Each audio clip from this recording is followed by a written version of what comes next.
Good evening to all. నా పేరు అరుణ, house wife తో పాటు ఎంబీఏ బిజినెస్ బిల్డ్ చేస్తున్నాను. ఈ బిజినెస్ పొటెన్షియల్ చూసిండ్రు కదా, చాలా పెద్ద పొటెన్షియల్ ఉంది.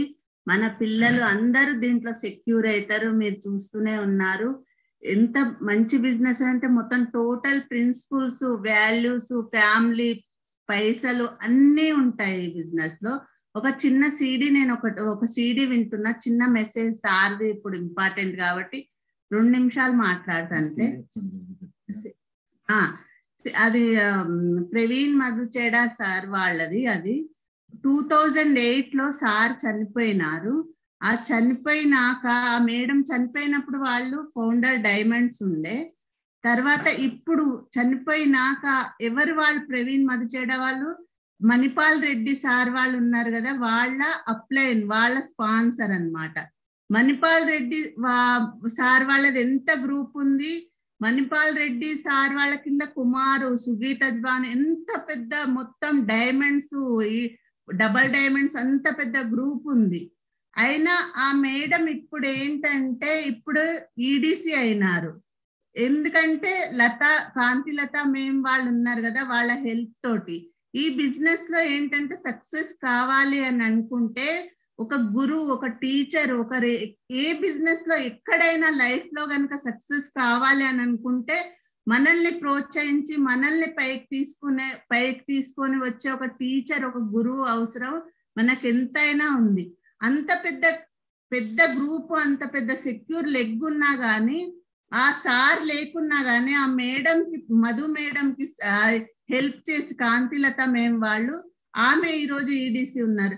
ఎంత పెద్ద పొటెన్షియల్ ఉంది బిజినెస్ లో చూడండి, ఎంత మంచి వాల్యూస్ ఉన్నాయి చూడండి బిజినెస్ లో.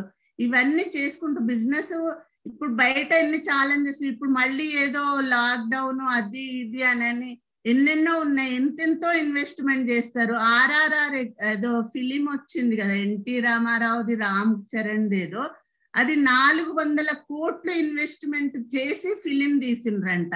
ఇప్పుడు అది రిలీజే చేయట్లేదు చూడండి. అంత ఇన్వెస్ట్మెంట్ చేసి ఫిలిం రిలీజ్ అవ్వకపోతే వాళ్ళకి ఎంత నష్టం జరుగుతుంది.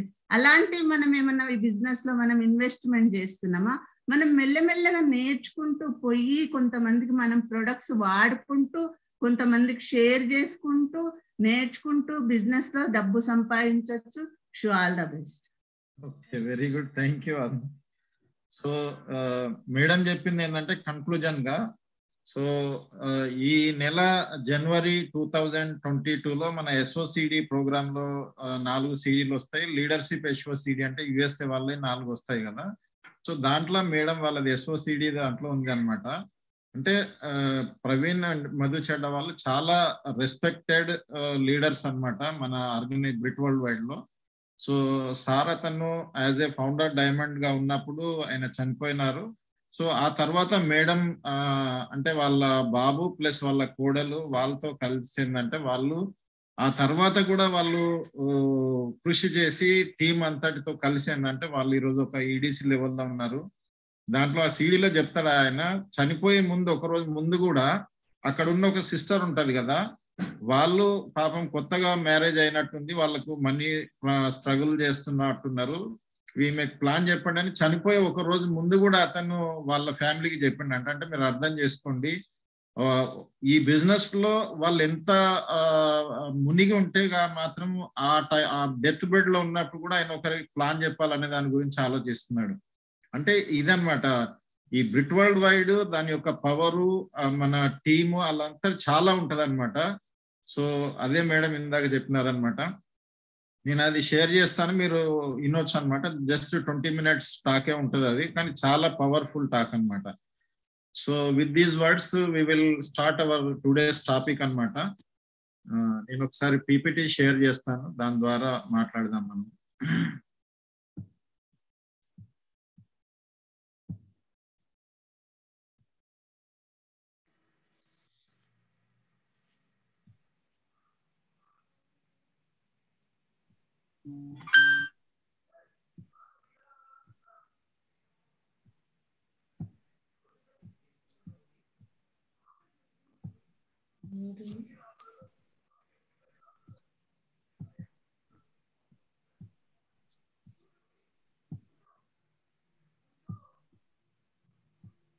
ఓకే,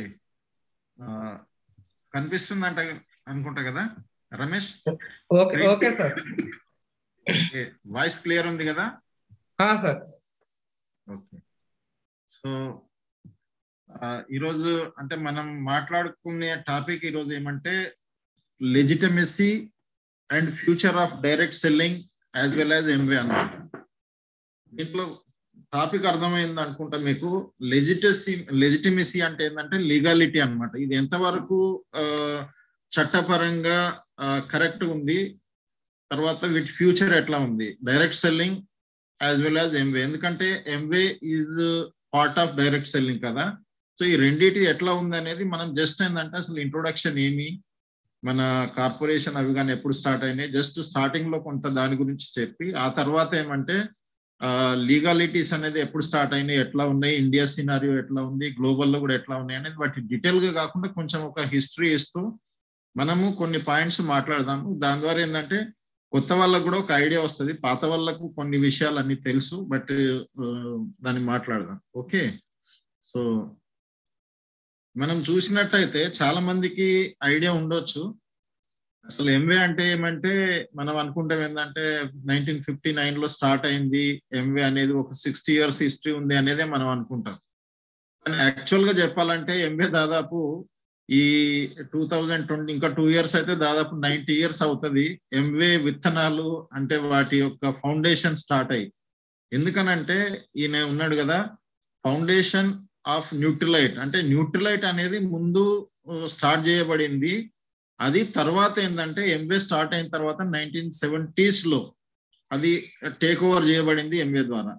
సో ఇతను కాలెఫ్ రాంబర్గ్ ఇతను ఏమంటే ఈయన చైనాలో ఉన్నప్పుడు అక్కడ ఉన్నటువంటి చైనీస్ ట్రెడిషనల్ మెడిసిన్ ఏదైతుందో, ఇప్పుడు మన ఇండియాలో ఆయుర్వేదం ఎట్లాగే అవుతుందో అట్లాగే అక్కడ ఉన్న దాన్ని చూసి ఇన్స్పైర్ అయిపోయి అక్కడ అతను ఒక మైండ్ లో వచ్చింది అనమాట, మనం ఈ ఫుడ్ ప్లాంట్స్ ఫుడ్స్ వీటి గురించి మనం ఒక హెల్త్ ని ఎట్లా చేయాలనే దాని గురించి ఆయనకు థాట్ వచ్చింది 1934 లో అనమాట.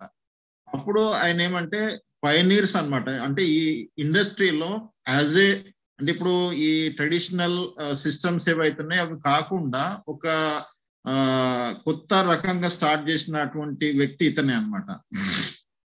ఫస్ట్ న్యూట్రిలైట్ ప్రొడక్ట్ అనేది తను 1934 లో స్టార్ట్ చేసినట్టు మీకు స్క్రీన్ లో కల్పిస్తా ఉంది.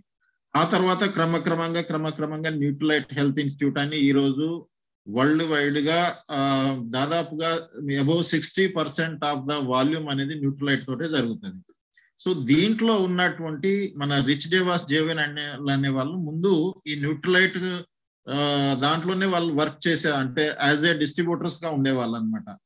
తర్వాత ఏంటంటే ఇతను యాజ్ ఏ ఒక సైంటిఫిక్ అంటే సైన్స్ పరంగా న్యూట్రిలైట్ ను ఎట్లా దాన్ని రీసెర్చ్ కానీ ప్రమోషన్ ఇవన్నీ చేస్తున్న క్రమంలో ఏంటంటే వీళ్ళు చాలా షార్ప్ గా ఉన్నారనమాట. అయితే వీళ్ళు ఏం చేసినారంటే దీన్ని ఎట్లా ఇంకా ముందుకు, అప్పుడు కొంచెం అంతగా కార్పొరేషన్ బిజినెస్ గ్రోత్ అనే మీద కాకుండా ఎక్కువ సైన్స్ మీద, హెల్త్ మీద, రీసెర్చ్ మీద, వీటి మీద వీళ్ళది ఎక్కువ ఫోకస్ ఉండేది అనమాట. వాళ్ళు అక్కడ నుండి బయటకు వచ్చేసి 1959 లో ఈ కార్పొరేషన్ ఎంవే కార్పొరేషన్ అనేది ఎల్ఓసి అనే ఒక ప్రోడక్ట్ తోటి స్టార్ట్ చేశారు అనమాట.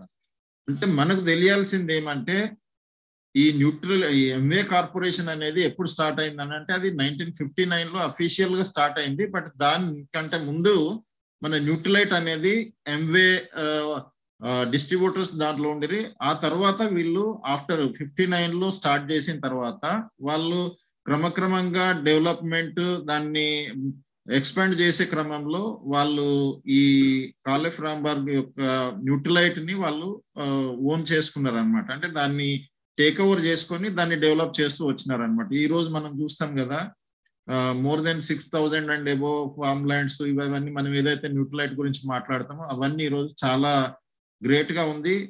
ఇది హిస్టరీ అన్నమాట. ఓకే, ఆ తర్వాత చూసినట్టయితే 1959 న్యూట్రిలైట్ తర్వాత ఎంవే 1959 లో ఫ్రీడమ్ ఫ్యామిలీ హోప్ రివార్డ్ అనే బేసిక్ ఫౌండేషనల్ ప్రిన్సిపల్స్ తోటి ఎడమిషిగన్ USA లో ఈ ఇద్దరు క్లాస్మేట్ ఫ్రెండ్స్ ఉన్నారు కదా, జేవెన్ ఎండెల్, రిచ్ డేవాస్ అనే వాళ్ళు, వీళ్ళు స్టార్ట్ చేసినారు.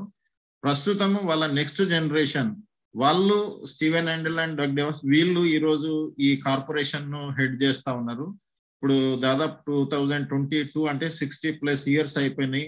మోర్ దెన్ 100 కంట్రీస్ లో ఈ బిజినెస్ రన్ అవుతుంది, ఇంక్లూడింగ్ ఇండియా అన్నమాట. ఇది ఒక చిన్న ఇది మీరు ఎక్కడ చూసినా తెలుస్తుంది. దీని గురించి మీకు న్యూట్రలైట్ గురించి దాదాపు చాలా పెద్ద బుక్స్ అవి ఉన్నాయన్నమాట. లేదంటే ఎంవే కార్పొరేషన్ కూడా ఎట్లా స్టార్ట్ అయింది వీటి గురించి కూడా చాలా బుక్స్ ఉన్నాయి. లాస్ట్ మీటింగ్ లో రమేష్ చూపించినాడు కదా, ప్రామిసెస్ టు కీప్ అనేది కానీ వాదే జో నిభానే హే, లేదంటే the dream that will not die, get a life, తర్వాత ఎంపైర్ ఆఫ్ ఫ్రీడమ్, ఇలాంటి చాలా బుక్స్ మీరు వీటి గురించి తెలుసుకోవడానికి ఉన్నాయి అన్నమాట. న్యూట్రలైట్ గురించి కూడా మోర్ దెన్ 500 పేజెస్ ఒక బుక్ ఉందన్నమాట. సో ఇవన్నీ ఏంటంటే ఒక ఇన్ఫర్మేషన్ మనకు తెలిసి ఉండడానికి మనం ఎలాంటి కార్పొరేషన్ తోటి ఎలాంటి ఫండమెంటల్స్ వీళ్ళ యొక్క క్రెడిబిలిటీస్ ఏందనేది మనకు ఆల్ ఓవర్ వరల్డ్ లో కనిపిస్తుంది. ఓకే, సో ఆ తర్వాత ఇండియాలో బిజినెస్ అనేది May 5th, 1998 ఇండియాలో స్టార్ట్ అయింది అనమాట. మాకు ఈ బిజినెస్ మేము స్టార్ట్ చేసింది 2000, అంటే దాదాపుగా 2 years తర్వాత మేము ఈ బిజినెస్ స్టార్ట్ చేయడం అనేది జరిగింది. ఎంవేలో ఇండియాలో చూసినట్టయితే దిస్ ఈస్ ద దాదాపుగా ఇది నంబర్ 1 అని చెప్పొచ్చు అనమాట ఇండియాలో యాజ్ వెల్ యాజ్ వరల్డ్ లో.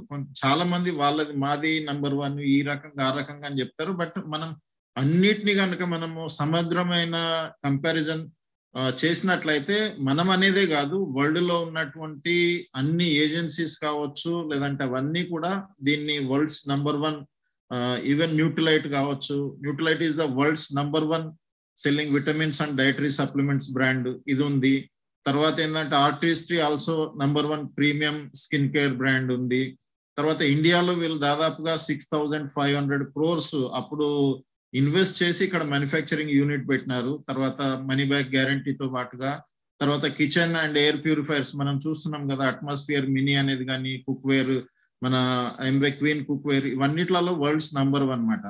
ఇప్పుడు ఇండియాలో చూసినట్టయితే దాదాపుగా 2,000+ crores యాన్యువల్ టర్న్ ఓవర్ చేస్తా ఉంది. మనం ప్లాన్లలో ఇవన్నీ మాట్లాడుతూనే ఉంటాము.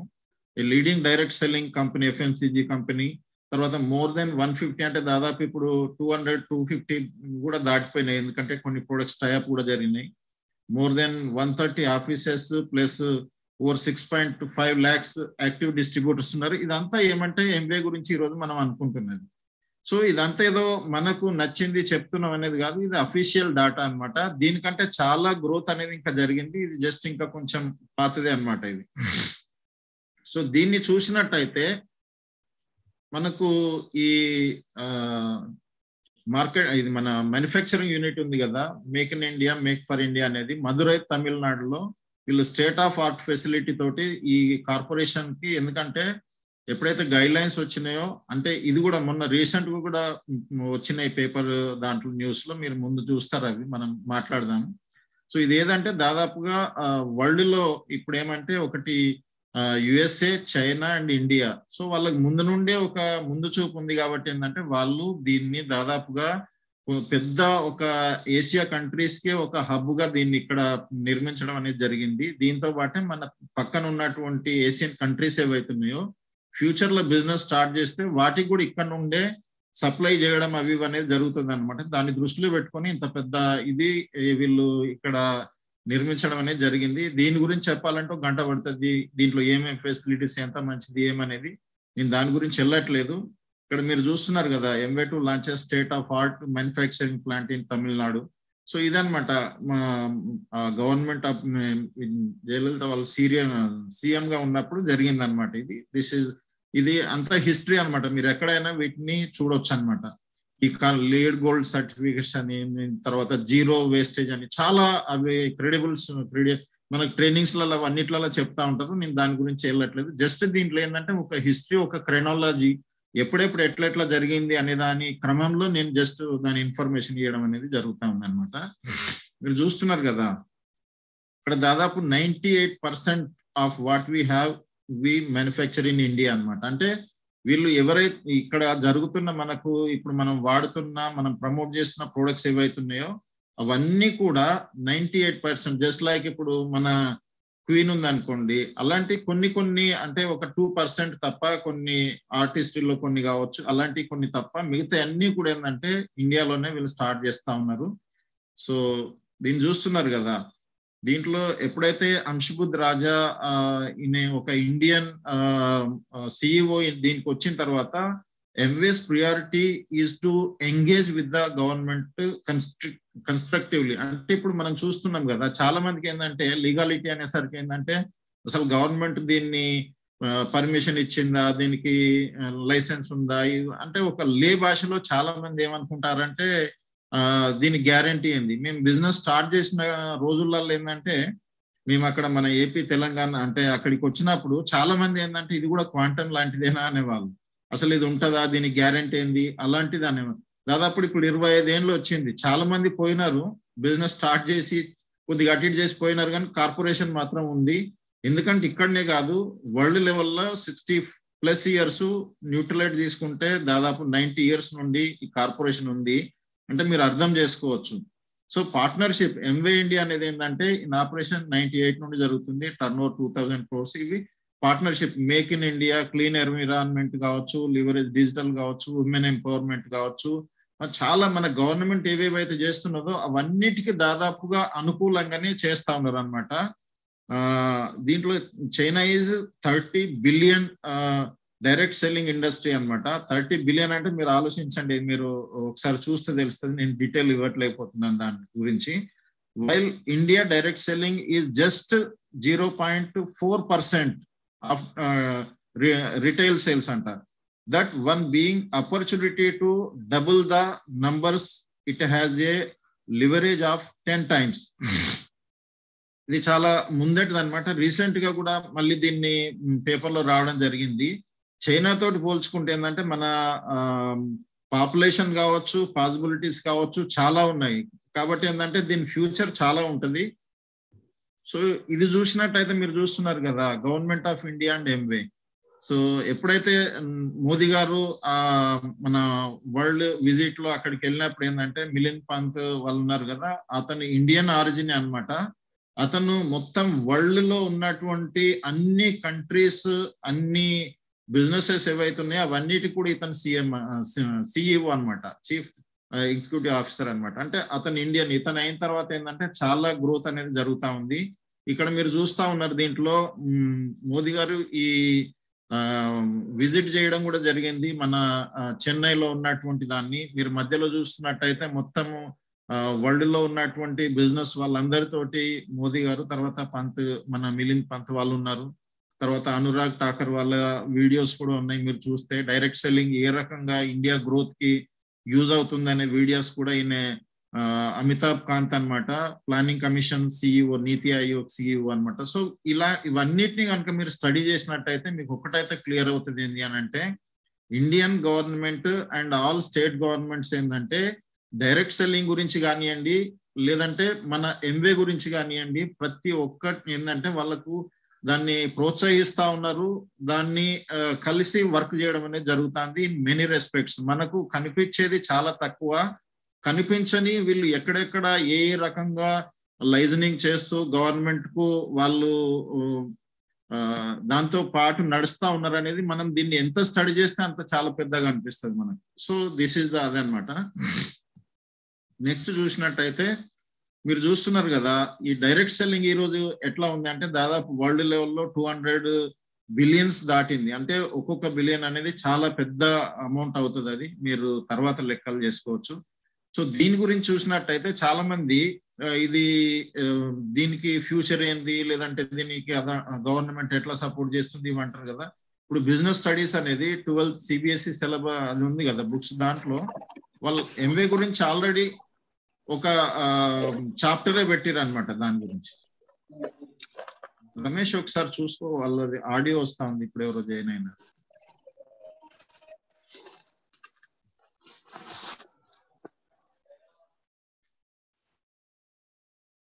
Okay, so direct selling today అనేది అది ఉంది కదా, దీని మీద మన మ్యాగజైన్స్ నడుస్తా ఉన్నాయి. తర్వాత ఈ కమల్ కాంత్ వశిష్ఠ అనే వాళ్ళు ఇక్కడ దీనికోసం పీజీ కోర్సెస్ స్టార్ట్ చేసినారు. అంటే మీరు ఆలోచించండి, ఇవన్నీ జరుగుతూ ఉన్నాయి అంటే ఒక 12th సిలబస్ కావచ్చు, ఒక MBA వాటిలలో కావచ్చు, ఒక యూనివర్సిటీలలో దీన్ని ఒక కోర్సు లాగా పెట్టి చదివిపిస్తా ఉన్నారు. సో దీని గురించి చాలా ఇన్ఫర్మేషన్ మీకు దొరుకుతా ఉంది. ఓవరాల్ గా చెప్పాలంటే ఏంటంటే డైరెక్ట్ సెల్లింగ్ అనేది చాలా ఇండియాలో ఒక మంచి 25 years దాదాపు ఇప్పుడు మనం చూసినట్టయితే ఇవన్నీ జరుగుతూ ఉన్నాయి. This is a positive sign అనమాట. ఇక్కడ నుండి మనం చూస్తే ఏంటంటే ఇదంతా ఉన్న క్రమంలో మరి ఎందుకు మనుషులు అట్లా దీని లీగాలిటీ గురించి మనుషులు డౌట్ పడతా ఉన్నారు, ప్రాబ్లం ఎందుకు అవుతుంది అని అంటే, మీరు చూసినట్టయితే అది వరల్డ్ లో కావచ్చు, ఇండియాలో కావచ్చు, ఎక్కడైతే మనుషులు ఉంటారో అక్కడ కంపల్సరీగా ఏంటంటే వాళ్ళు పాజిటివిటీ నెగటివిటీ అనేది రెండు ఉంటది. ఈవెన్ ఎంవే కార్పొరేషన్ స్టార్ట్ చేసిన తర్వాత కూడా యుఎస్ లో కూడా చాలా కేసులు జరగడం కానీ అవి కానీ అన్ని జరిగినాయి. ఆ తర్వాత అక్కడ నుండి సక్సెస్ఫుల్ గా వాటి నుండి బయటకు వచ్చి ఈ రోజు ఎంవే ఇంత సక్సెస్ఫుల్ గా నడుస్తూ ఉంది. సో ఇండియాలో కూడా సేమ్ అదే అన్నమాట. ఇండియాలో ఏమంటే మనం చూసినప్పుడు ఈ జనరల్ గా మనకు ఎదురయ్యేది ఏముంటాయి, ఇది చైనా నెట్వర్కా లేదంటే ఈ స్కీమా, స్కామా, పిరమిడా, మనీ సర్కులేషన్, మెంబర్షిప్, ఇలాంటి అవన్నీ వస్తూ ఉంటాయి. మీరు వీటిని కనుక కరెక్ట్ గా అర్థం చేసుకున్నట్టయితే మీకు ఈ క్లారిటీ అనేది వస్తుంది. ముందేంటంటే అసలు ఈ చైన్ ఉంది కదా, మీరు దీన్ని అంటే దీనికి ప్రాపర్ డెఫినేషన్స్ అన్నీ ఉన్నాయి. నేను ముందు కూడా కొన్ని చూపిస్తాను మీకు. మీరు దాని తర్వాత కావాలనుకునే వాళ్ళు స్టడీ చేయండి. ఒక్కటి ఏంటంటే ఇవన్నీ లీగల్ అనుకునే దానికి మనం ఒట్టిగా చెప్పేదానికి ఏంటంటే కొన్ని ప్రూఫ్ తోటి మనం చూపించినప్పుడు ఏంటంటే మనకు ఒక కాన్ఫిడెన్స్ ఉంటుంది. మనము ఎదుటి వాళ్ళకు కూడా ఏంటంటే అదే కాన్ఫిడెన్స్ తోటి మనము మన ఇన్ఫర్మేషన్ ట్రాన్స్ఫర్ చేయడం కానీ జరుగుతుంది అనమాట. చైన్ ఉంది కదా, ఇప్పుడు ఈ చైన్ లో ఎక్కడైనా ఒక దగ్గర తెగిపోయింది అనుకోండి, ఎటుదటే పోతుంది కదా, అక్కడే మళ్ళీ అతుక్కునే దానికి అదేమి ఉండదు. అది కానీ అదే నెట్వర్క్ పక్కన చూస్తున్నారు కదా, ఎక్కడన్నా ఒక గడి అంటే ఒక అది తెగింది అనుకోండి, దాని చుట్టుపక్కల మొత్తం ఉంది కాబట్టి అది ఎక్కడ పోదన్నమాట. అంటే మనం ప్లాన్ లో చెప్తాం కదా, ఇది చైన్ కాదు, ఎవరు ఎప్పుడు చేసుకుంటే అప్పుడు, ఎంత చేసుకుంటే అంత, ఎవరు చేసుకుంటే వాళ్ళకు ఉంటుంది. ఎందుకనంటే ఒకవేళ కనుక ఎవరన్నా బిజినెస్ లో వాళ్ళు చేయలేకపోయినా, లేదంటే వాళ్ళు బిజినెస్ నుండి అవుట్ అయిపోయినా, అంటే రిజైన్ చేసినా, లీగల్ అఫీషియల్ గా కావచ్చు, ఎట్లా అయినా ఆటోమేటిక్ గా వాళ్ళు వాళ్ళ పైన ఉన్నటువంటి ఆర్గనైజేషన్ లో కలిసిపోతారు. సో అట్లా ఇది అదయ్యేది ఏమి ఉండదు అనమాట. సో ఈ రకంగా there is a big difference between the మన చైన్ అండ్ నెట్వర్క్ లో ఇది తేడా ఉంటది అనమాట. ఇప్పుడు ప్రతి ఒక్కటి నెట్వర్కే కదా. ఇప్పుడు మనం కన్జ్యూమర్స్ నెట్వర్క్, ఇప్పుడు మనం పేపర్ ఉంది కదా, పేపర్ వాడుతున్నాం అంటే ఏంది, ఆ న్యూస్ పేపర్ వాళ్ళ నెట్వర్క్ లో మనం ఉన్నాం, అంతేనే కదా. అంటే అట్లాగే మనం ప్రతి ఒక్కరు ఏదో ఒక రకంగా నెట్వర్క్ లో ఇన్వాల్వ్ అయ్యే ఉంటారు. కొంతమంది ఆ నెట్వర్క్ లో డబ్బులు వేస్తారు, కొంతమంది ఆ నెట్వర్క్ ద్వారా డబ్బులు సంపాదిస్తారు. కానీ ఇది లీగలా ఇల్లీగలా? ఇప్పుడు ఒక న్యూస్ పేపర్ ఉంది అనుకోండి, దాంట్లో ఇప్పుడు పాలలో ఉన్నారు అనుకోండి, మనకు వచ్చి రోజు పాలు పోస్తా ఉన్నారు. ఒక ఆయన వచ్చి 10, 20, 40 ఇళ్లలో పాలు పోస్తున్నాడు అంటే ఆయనకు అది పాల నెట్వర్కే కదా. ఫ్యామిలీ నెట్వర్క్ కూడా ఉంటుంది, పొలిటికల్ నెట్వర్క్ కూడా ఉంటుంది. ఇవన్నీ నెట్వర్క్ అనేది మామూలుగానే ఉంటానే ఉంటాయి. దాన్ని ఒక కమర్షియల్, ఒక బిజినెస్ నెట్వర్క్ గా దాన్ని ఒక మార్కెటింగ్ ద్వారా, అంటే నెట్వర్క్ మార్కెటింగ్ అంటే ఏంటంటే మార్కెటింగ్ అనేది ఒక నెట్వర్క్ పీపుల్ మధ్యలో జరిగేది అనమాట. ఇక దాంట్లో తర్వాత ఒక్కొక్కటి వస్తుంది. ఈ పోంజీ స్కీమ్లు అనేది ఇప్పుడు చూస్తున్నారు కదా, ఇక్కడ ఈ బ్లూ అని చూసినట్టయితే పోంజీ స్కీమ్స్ అంటే ఏంటంటే దాంట్లో కొంతమంది ఉంటారు, వాళ్ళంతగా కొంత చేస్తే దాని పైన వాళ్ళు ఆ తర్వాత ఎవరో ఒకరు తీసుకుని వెళ్ళిపోతా ఉంటారు. అలాంటి ఇండియాలో చాలా జరుగుతుండేది. ఇప్పుడు స్కామ్ అంటే ఏంది మీరు చూస్తున్నారు కదా, హర్షద్ మెహతా స్కామ్. అప్పుడు వాళ్ళు ఏంటంటే మన చట్టంలో కానీ గవర్నమెంట్ లో కానీ ఉన్న కొన్ని లోపాలను ఆసరగా తీసుకుని ఏంటంటే వాళ్ళు పెద్ద పెద్ద చాలా మందికి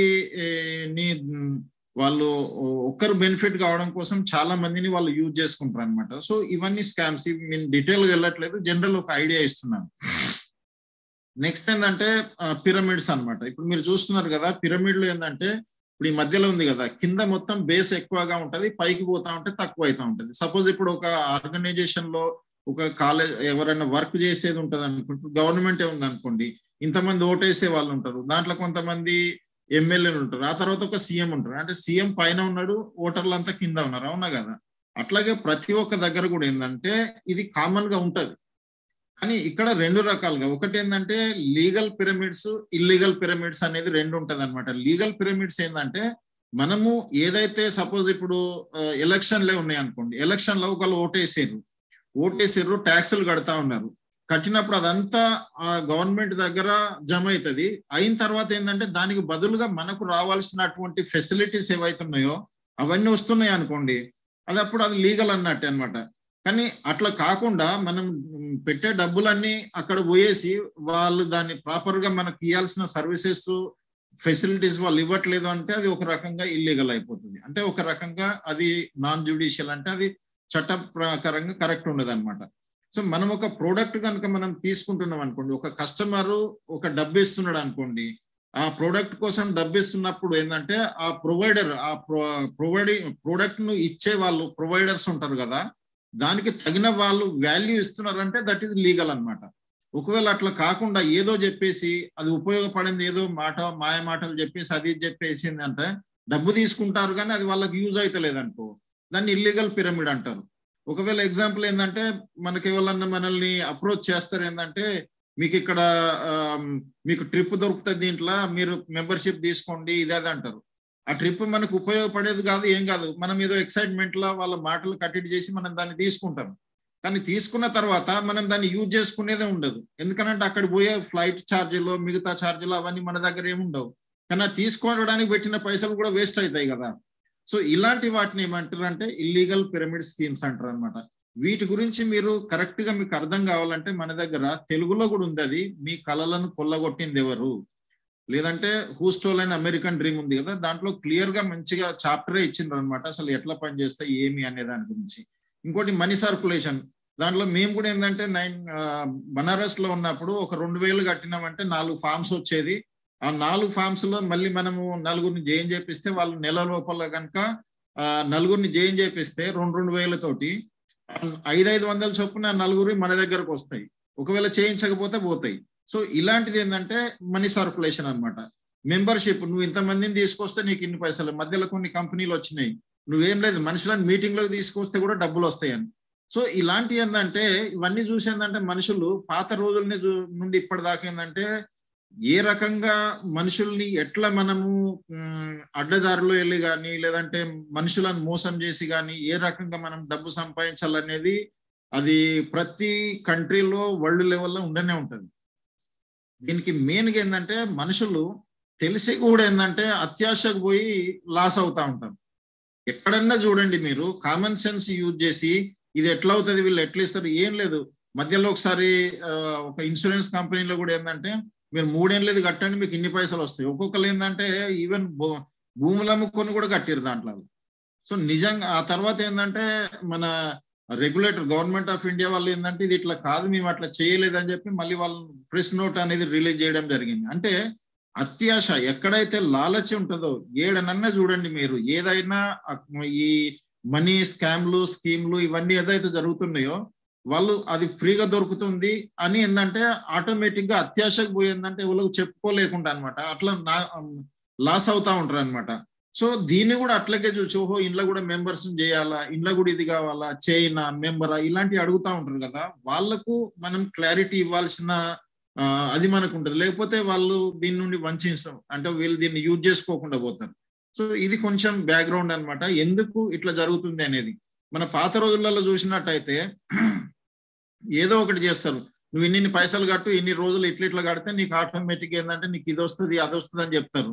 మనం చిట్టీలు కూడా ఇస్తారు కదా, ఇదే అంటారు అదంటారు, చిట్టి లెవెల్లో పైసలు లేపుకొని వెళ్ళిపోయినారు అంటారు. ఇవన్నీ ఏంటంటే ఒక అన్ఆర్గనైజ్డ్ గా మన సొసైటీలలో అక్కడిక్కడ జరుగుతూనే ఉంటాయి.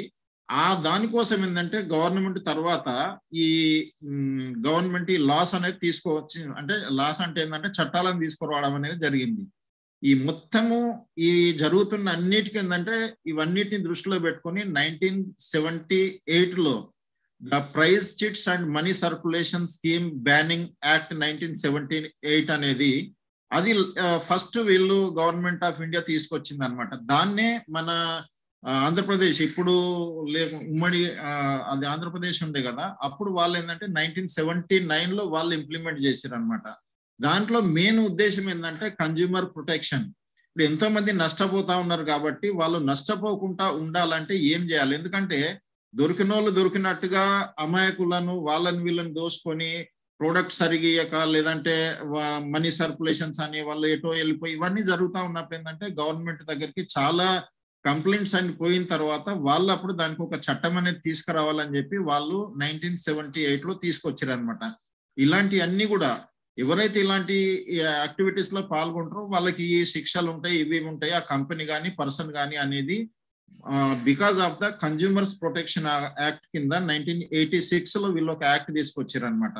దీని మెయిన్ ఉద్దేశం ఏంటంటే ఎవరైతే కష్టపడి సంపాదించిన డబ్బు ఏదైతుందో వాళ్ళు అనవసరంగా వీళ్ళ మాయమాటలలో పడి పోగొట్టుకొని ఎంతో మంది నష్టపోతున్నారు అనే క్రమంలో వాళ్ళు తీసుకొచ్చారు అనమాట. వీటి గురించి మీకు ఆటోమేటిక్ గా నెట్ లో దొరుకుతాయి, అసలు ఏమి ఎట్లా. కాకపోతే సింపుల్ వాళ్ళకి ఏంటంటే అంత అర్థమయ్యే భాషలో ఉండదు, కాబట్టి నేను ఒక పైన సింపుల్ గా చెప్తున్నాను అనమాట. ఓకే, దీంట్లో ఏంటంటే ఇప్పుడు prize chits money circulation scheme ఇది బ్యాండ్ ఏంటంటే ఇందీస్ ఏంటంటే అది చిట్ కావచ్చు, చిట్ ఫండ్ కావచ్చు, కురి ఇంకేదన్నా ఆ పేరు ఈ పేరు ఏదన్నా పెడతారు. సో దాంట్లో ఏంటంటే under which A person responsible for the conduct of the chit అనమాట. ఎవరో ఒకరు దాన్ని కండక్ట్ చేస్తారు. Enters into N agreement with a specified number of persons అనమాట. అంటే కొంతమంది వాళ్ళని తీసుకుంటారు. మీకు అందరికి అక్కడ ఐడియా ఉంటుంది, నేను ఇక దీన్ని డీటెయిల్ గా చెప్పని అవసరం లేదు. అది కొంతమంది ఏంటంటే ఇప్పుడు కూడా వాళ్ళు నడిపిస్తూ ఉంటారు. ఇది వేరు వేరే చిట్లు, చిట్ ఫండ్ కంపెనీస్ అవన్నీ వస్తూ ఉంటాయి కదా. దాంట్లో ఏంటంటే గవర్నమెంట్ ఏవైతే రూల్స్ రెగ్యులేషన్ పెట్టిందో దాని ప్రకారంగా కొంతమంది ఆర్గనైజ్డ్ గా కొంతమంది ఇప్పటికి కూడా నడిపిస్తున్నారు, వాటిని దృష్టిలో పెట్టుకుని. కొంతమంది ఏంటంటే అది ఇప్పుడు మనం మార్కెట్ లో పోయి సామాన్ కొంటాం, మనకి ఎంతమంది బిల్లులు ఇస్తారు, మనకి యాక్చువల్ గా అయితే బిల్లు ఇవ్వాలా, దానికి గవర్నమెంట్ కు ట్యాక్స్ కట్టాలి, కానీ అది జరగట్లేదు. ఇక్కడ కూడా అంతే అనమాట. దీన్ని దృష్టిలో పెట్టుకొని చాలా మంది వాళ్ళ దాని లొసుగులు దాంట్లో ఉన్నటువంటి లోపాలను దృష్టిలో పెట్టుకొని చాలా మంది తర్వాత కూడా మోసాలు చేయడం అనేది జరుగుతూ ఉండే అనమాట. ఇది మనీ సర్కులేషన్ స్కీమ్ ఇందాక మనం మాట్లాడినాం కదా. ప్రైజ్ చిట్స్ అని, పోన్జీ స్కీమ్స్ అని ఇలాంటివి చాలా వస్తున్నాయి. దీంట్లో ఒక్కొక్క దాని గురించి డీటెయిల్ గా వెళ్ళడం అవసరం లేదు. మనీ సర్కులేషన్ అంటే అది చెక్ కావచ్చు, పోస్టల్ ఆర్డర్ కావచ్చు, అప్పుడున్న దాన్ని బట్టి ఆ 70s ఆ ప్రాంతంలో ఉన్నటువంటి రూల్స్ కాబట్టి ఆ రకంగా ఫ్రేమ్ చేశారు అనమాట. అంటే ఓవరాల్ గా చెప్పేది ఏమంటే మన సమాజంలో ఉన్నటువంటి కొన్ని ప్రాబ్లమ్స్ ను గవర్నమెంట్ దృష్టిలోకి తీసుకొని ఒక కన్జ్యూమర్ కి ఎలాంటి నష్టం జరగొద్దనే క్రమంలో వాళ్ళు కొన్ని యాక్ట్స్ తీసుకొని వచ్చారు. కానీ ఆ యాక్ట్స్లలో ఏంటంటే చాలా క్లారిటీ అనేది లేకపోవడం వల్ల ఈ నెట్వర్క్ మార్కెటింగ్ కంపెనీస్ ఏవైతున్నాయో వీటికి చాలా ప్రాబ్లమ్స్ ఎదుర్కోవడం అనేది జరిగింది అనమాట. ఈవెన్ ఎంవేకు వరల్డ్ లో జరిగినట్లుగానే ఇండియాలో కూడా ఏంటంటే ఇక్కడ ఉన్నటువంటి మైండ్స్, మనుషుల యొక్క సైకాలజీ కావచ్చు, మైండ్ సెట్ కావచ్చు, వాళ్ళ ప్రాక్టీసెస్ కావచ్చు, వాటి ద్వారా ఏంటంటే ఎంవేకు చాలా ప్రాబ్లమ్స్ ఫేస్ చేయడం అనేది జరిగింది. దాన్ని క్రమంలోనే వీళ్ళు 2009లో మీరు చూస్తున్నారు కదా, దీంట్లో మీరు చూసినట్టయితే వాళ్ళు దీని గురించి ఒక ప్రాపర్ చట్టాలు అనేది రావాలని వాళ్ళు చేయడం జరిగింది. మీరు దీన్ని చూసినట్టయితే మీ దగ్గర ఇది నెట్ లో అవైలబుల్ లేదు, బట్ అప్పుడు వచ్చినప్పుడు మనం వార్తా పేపర్ లో వచ్చింది అనమాట. 7th February 2009లో దాంట్లో క్లియర్ గా చెప్పినారు చూడండి. నా దగ్గర ఉంది సార్. ఓకే ఓకే, అంటే అందరి దగ్గర లేవు కదా, వాళ్ళకంటే నెట్ లో దొరకవు ఇవి. మీ దగ్గర అంటే మనం అప్పుడిప్పుడు వచ్చినప్పుడు ఇవ్వడం వల్ల జరిగింది. దీంట్లో ఎంత క్లియర్ గా రాసినారు చూడండి.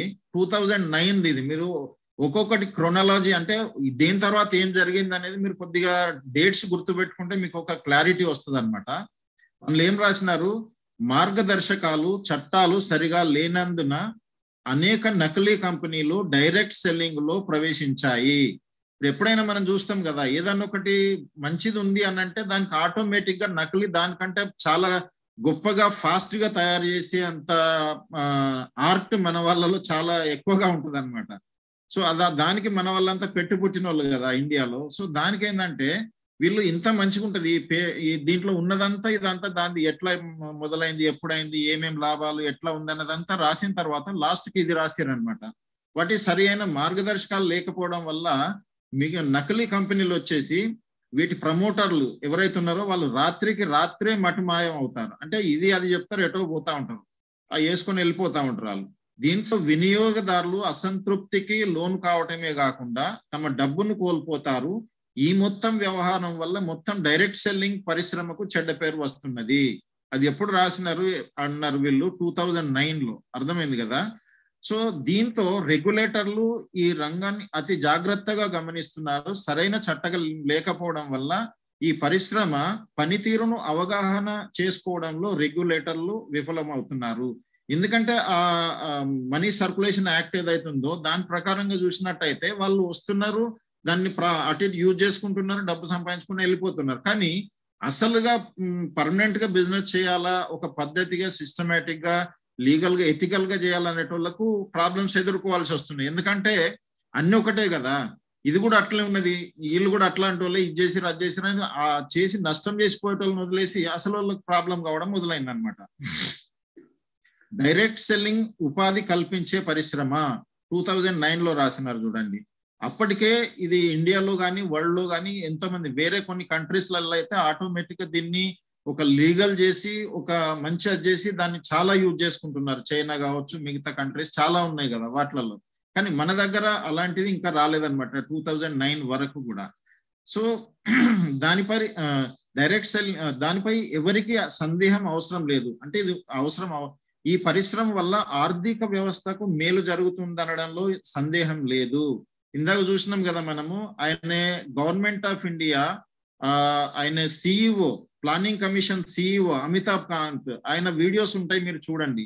అది దాదాపుగా 30 minutes ప్రోగ్రామ్, కానీ చిన్న చిన్న 3 నిమిషాలు కట్ చేసినవి కూడా నెట్ మనకు యూట్యూబ్ లో దొరుకుతాయి. సో దాని వల్ల ఏంటంటే ప్రపంచవ్యాప్తంగా అనేక దేశాలు ఈ పరిశ్రమను చట్టబద్ధం చేశాయి. ఈ పరిశ్రమను నియంత్రించడానికి చాలా స్పష్టమైన మార్గదర్శకాలను రూపొందించాయి. కానీ ఈ పరిశ్రమ పనితీరులో జోక్యం లేని విధంగా నిబంధనలు రూపొందించారు. ఇండియాలో కూడా ఇది జరగాల్సి ఉంది.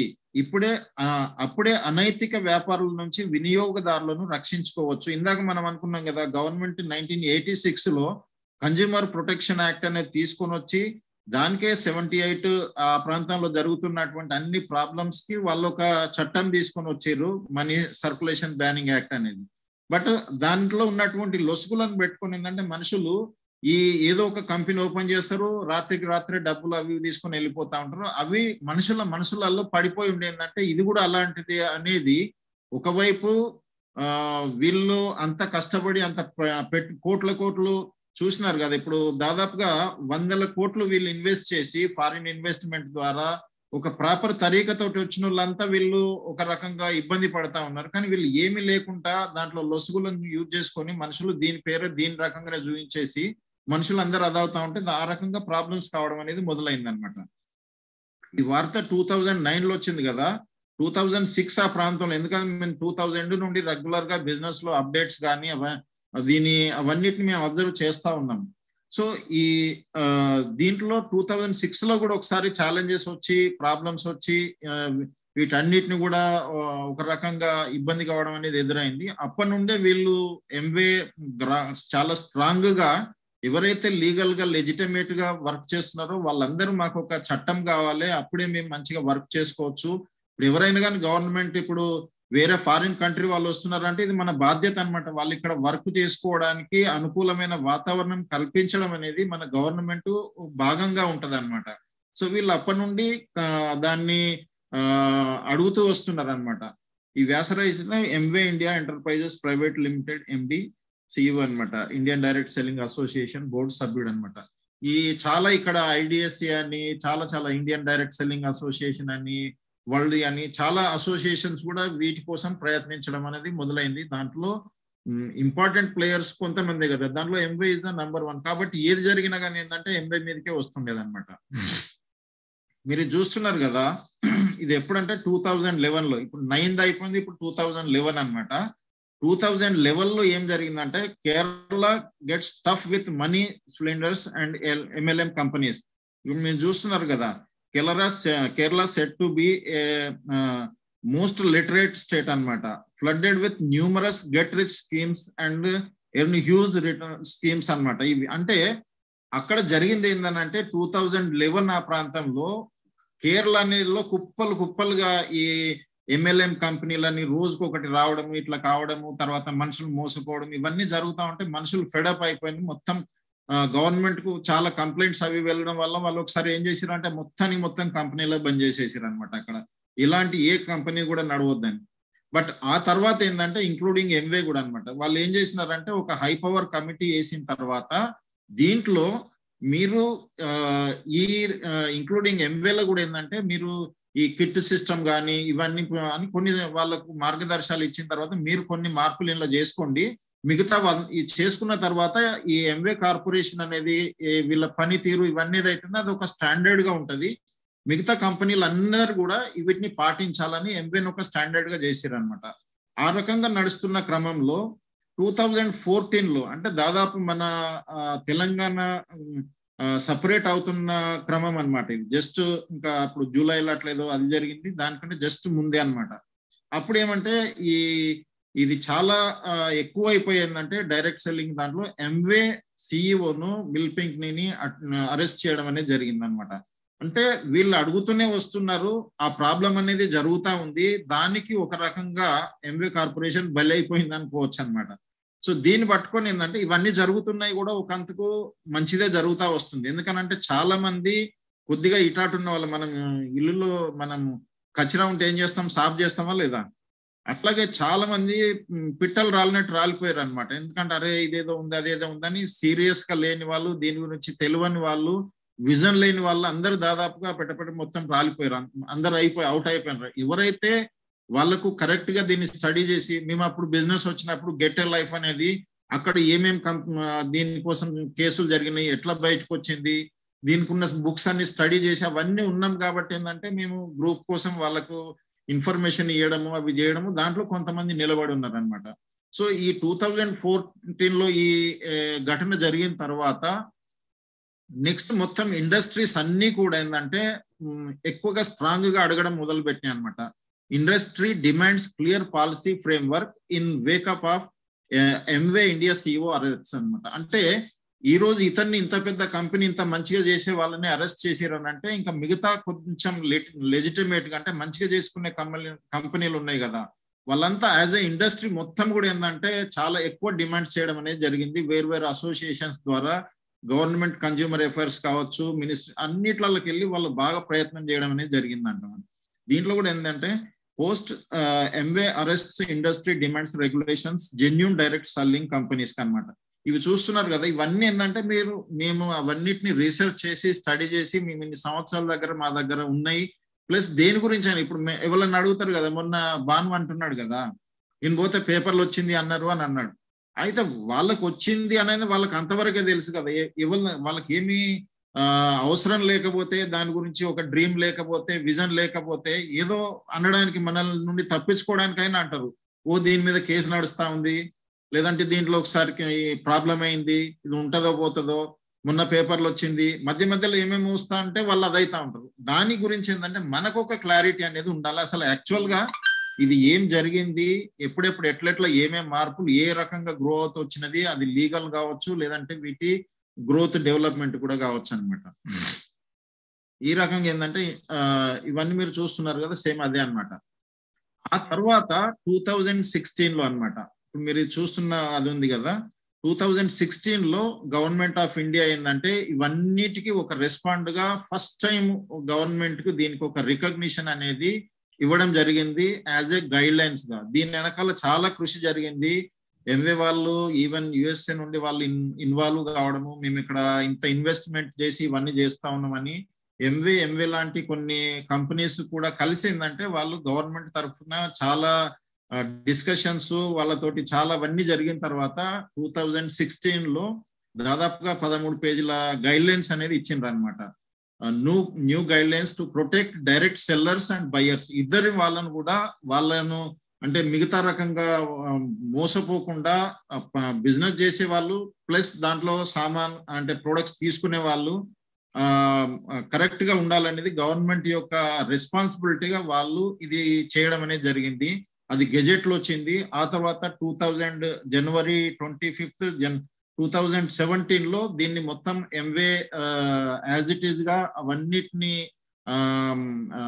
అంటే ఇంప్లిమెంట్ చేసేసింది అనమాట. ఇది లీడర్షిప్ లో వచ్చింది అనమాట. అప్పుడు దాంట్లో ఏమేం చేసి ఎట్లా అనేది అందులో పాయింట్స్ మొత్తం ఉన్నాయి అనమాట. అంటే ఇండైరెక్ట్ గా చెప్పాలంటే ఏంటంటే ఎంవే ఏదైతే చేస్తుందో అప్పటి నుండి ఇప్పటి వరకు, ఎందుకంటే దాదాపు 90 years హిస్టరీ ఉంది కాబట్టి వాళ్ళకు తెలుసు ఏ కంట్రీలో దాదాపు 100కు పైన కంట్రీస్ లో ఎంబీఏ వాళ్ళు చేస్తున్నారు కాబట్టి ఏదో గెట్ రిచ్ స్కీమ్ లాగా ఇలా చేసుకుని రేపు వెళ్ళిపోదాం అనేది కాదనమాట. సో ఆ రకంగా వాళ్ళు ప్రతి ఒక్క దానికి ముందు చూపుతోటి ఫ్యూచర్ ని ఆలోచించి వాళ్ళు కొంచెం లేట్ అయినా కష్టమైనా చాలా పెట్టుబడి అయినా కానీ వాళ్ళు చేసుకుంటూ వచ్చినారనమాట. ఇవన్నీ మనకు తెలిసి ఉండాలన్నమాట. గజెట్ ఆఫ్ ఇండియాలో కూడా ఇది పబ్లిష్ అయిందనమాట 2016లో. సో ఇది అనమాట. అంటే ఒక రకంగా గవర్నమెంట్ దీన్ని లీగల్ గా ఒక గైడ్ లైన్స్ ఇచ్చిందంటే దీన్ని రికగ్నైజ్ చేసింది. అంతకుముందు ఉన్నటువంటి ప్రాబ్లమ్స్ అన్నిటిని పక్కన పెట్టి ఒక గైడ్ లైన్స్ అయితే ఇచ్చిందనమాట. ఆ తర్వాత మన తెలంగాణ అంటే అప్పుడు ఉన్నటువంటి ఆంధ్రప్రదేశ్ తెలంగాణ ఉంది కదా, వాళ్ళు కూడా దీన్ని కన్సిడర్ చేయడము, దీన్ని ఒక ఎంప్లాయ్మెంట్ దానికోసంగా యూజ్ చేసుకోవడము, దాంతో కలిసి పనిచేయడం అనేది జరిగింది. ఇది కేపీఎంజీది, ఇది మీకు నెట్ లో కూడా దొరుకుతుంది, ఫిక్ అండ్ కేపీఎంజీది. ఇది తెలంగాణది అనమాట. దీంట్లో చాలా పేజెస్ ఉన్నాయి, ఎట్లా ఉంది, ఎట్లా జరిగింది అదంతా ఉంటది అనమాట. దీంట్లో ఈ సెల్ఫ్ ఎంప్లాయ్మెంట్ ఆపర్చునిటీ కోసం అని, ఇప్పుడు మనుషులకు ఏంటంటే ఇవన్నీ ఏం స్టడీ చేసేంత అవసరం కాదు కదా, వాళ్ళు అసలు ప్లాన్ కూడా సరిగా అర్థం చేసుకోలేరు, వాళ్ళు దీనికోసం అది చేస్తూ ఉంటారు. Direct selling market has generated a large number of employment opportunities in Andhra Pradesh and Telangana, with 60% of the total workforce comprising of women. ఈ రోజు కూడా చూసినట్టయితే more than 60% and above ఎంతో మంది ఉమెన్స్ ఎవరైతే ఉన్నారో వాళ్ళకు ఒక ఎంప్లాయ్మెంట్ అనేది ఇస్తుంది.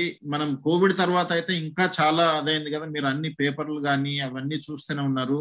అది న్యూట్రిషన్ పాయింట్ ఆఫ్ వ్యూలో కావచ్చు, లేదంటే ఎంప్లాయ్మెంట్ పాయింట్ ఆఫ్ వ్యూలో కావచ్చు, ఈ ఇండస్ట్రీ అనేది ఎంతో మందికి మేలు చేస్తుంది అనమాట. చాలా మంది ఉద్యోగాలు పోవడం, చాలా రోజులు చాలా వాళ్ళు ఏంటంటే పాత రోజుల్లో దీన్ని ఒక ఎక్స్ట్రా ఇన్కమ్, ఒక పార్ట్ టైం లాగానే వచ్చేది. బట్ ఈ రోజు దీన్ని చాలా మంది క్యారియర్ గా బిల్డ్ చేస్తా ఉన్నారు. సో ఎందుకనంటే కొంతమందికి ఉద్యోగాలు లేవు, ఉన్నాయి, పోతా ఉన్నాయి, వాళ్ళకి ఎక్స్ట్రా మల్టిపుల్ సోర్స్ ఆఫ్ అది కావాల్సి వచ్చింది కదా. దీన్ని ఏంటంటే మన తెలంగాణ గవర్నమెంట్ కూడా ఏంటంటే 2017లో వీళ్ళు గైడ్ లైన్స్ అనేది వీళ్ళు కూడా రిలీజ్ చేశారు అనమాట. 16లో ఇండియా గవర్నమెంట్ ఆఫ్ ఇండియా చేస్తే 17లో మన గవర్నమెంట్ ఆఫ్ ఇండియా చేసింది 1/12/2017. ఇది మీకు నెట్ లో దొరుకుతుంది ఇది. ఆ తర్వాత ఏమంటే ఇప్పుడు లేటెస్ట్ గా ఏమంటే మొన్న December 28న, అంటే ఈ బ్యాక్గ్రౌండ్ అంత తర్వాత మనకి ఇది కన్సిడర్ చేయాలి. మొన్న రాగానే ఏంటంటే మనుషులు రకరకాలుగా దాన్ని ఇంటర్ప్రిట్ చేయడం అది ఇది అనేది చేస్తా ఉన్నారు. ఇది centre notifies new rules for direct selling industry December 28న జరిగింది అనమాట. మొన్న లాస్ట్ ఇయరే కదా, జస్ట్ ఏంటంటే ఈ రోజు 9 అని అంటే దాదాపుగా 11 రోజుల క్రితం అనుకోండి రఫ్ గా.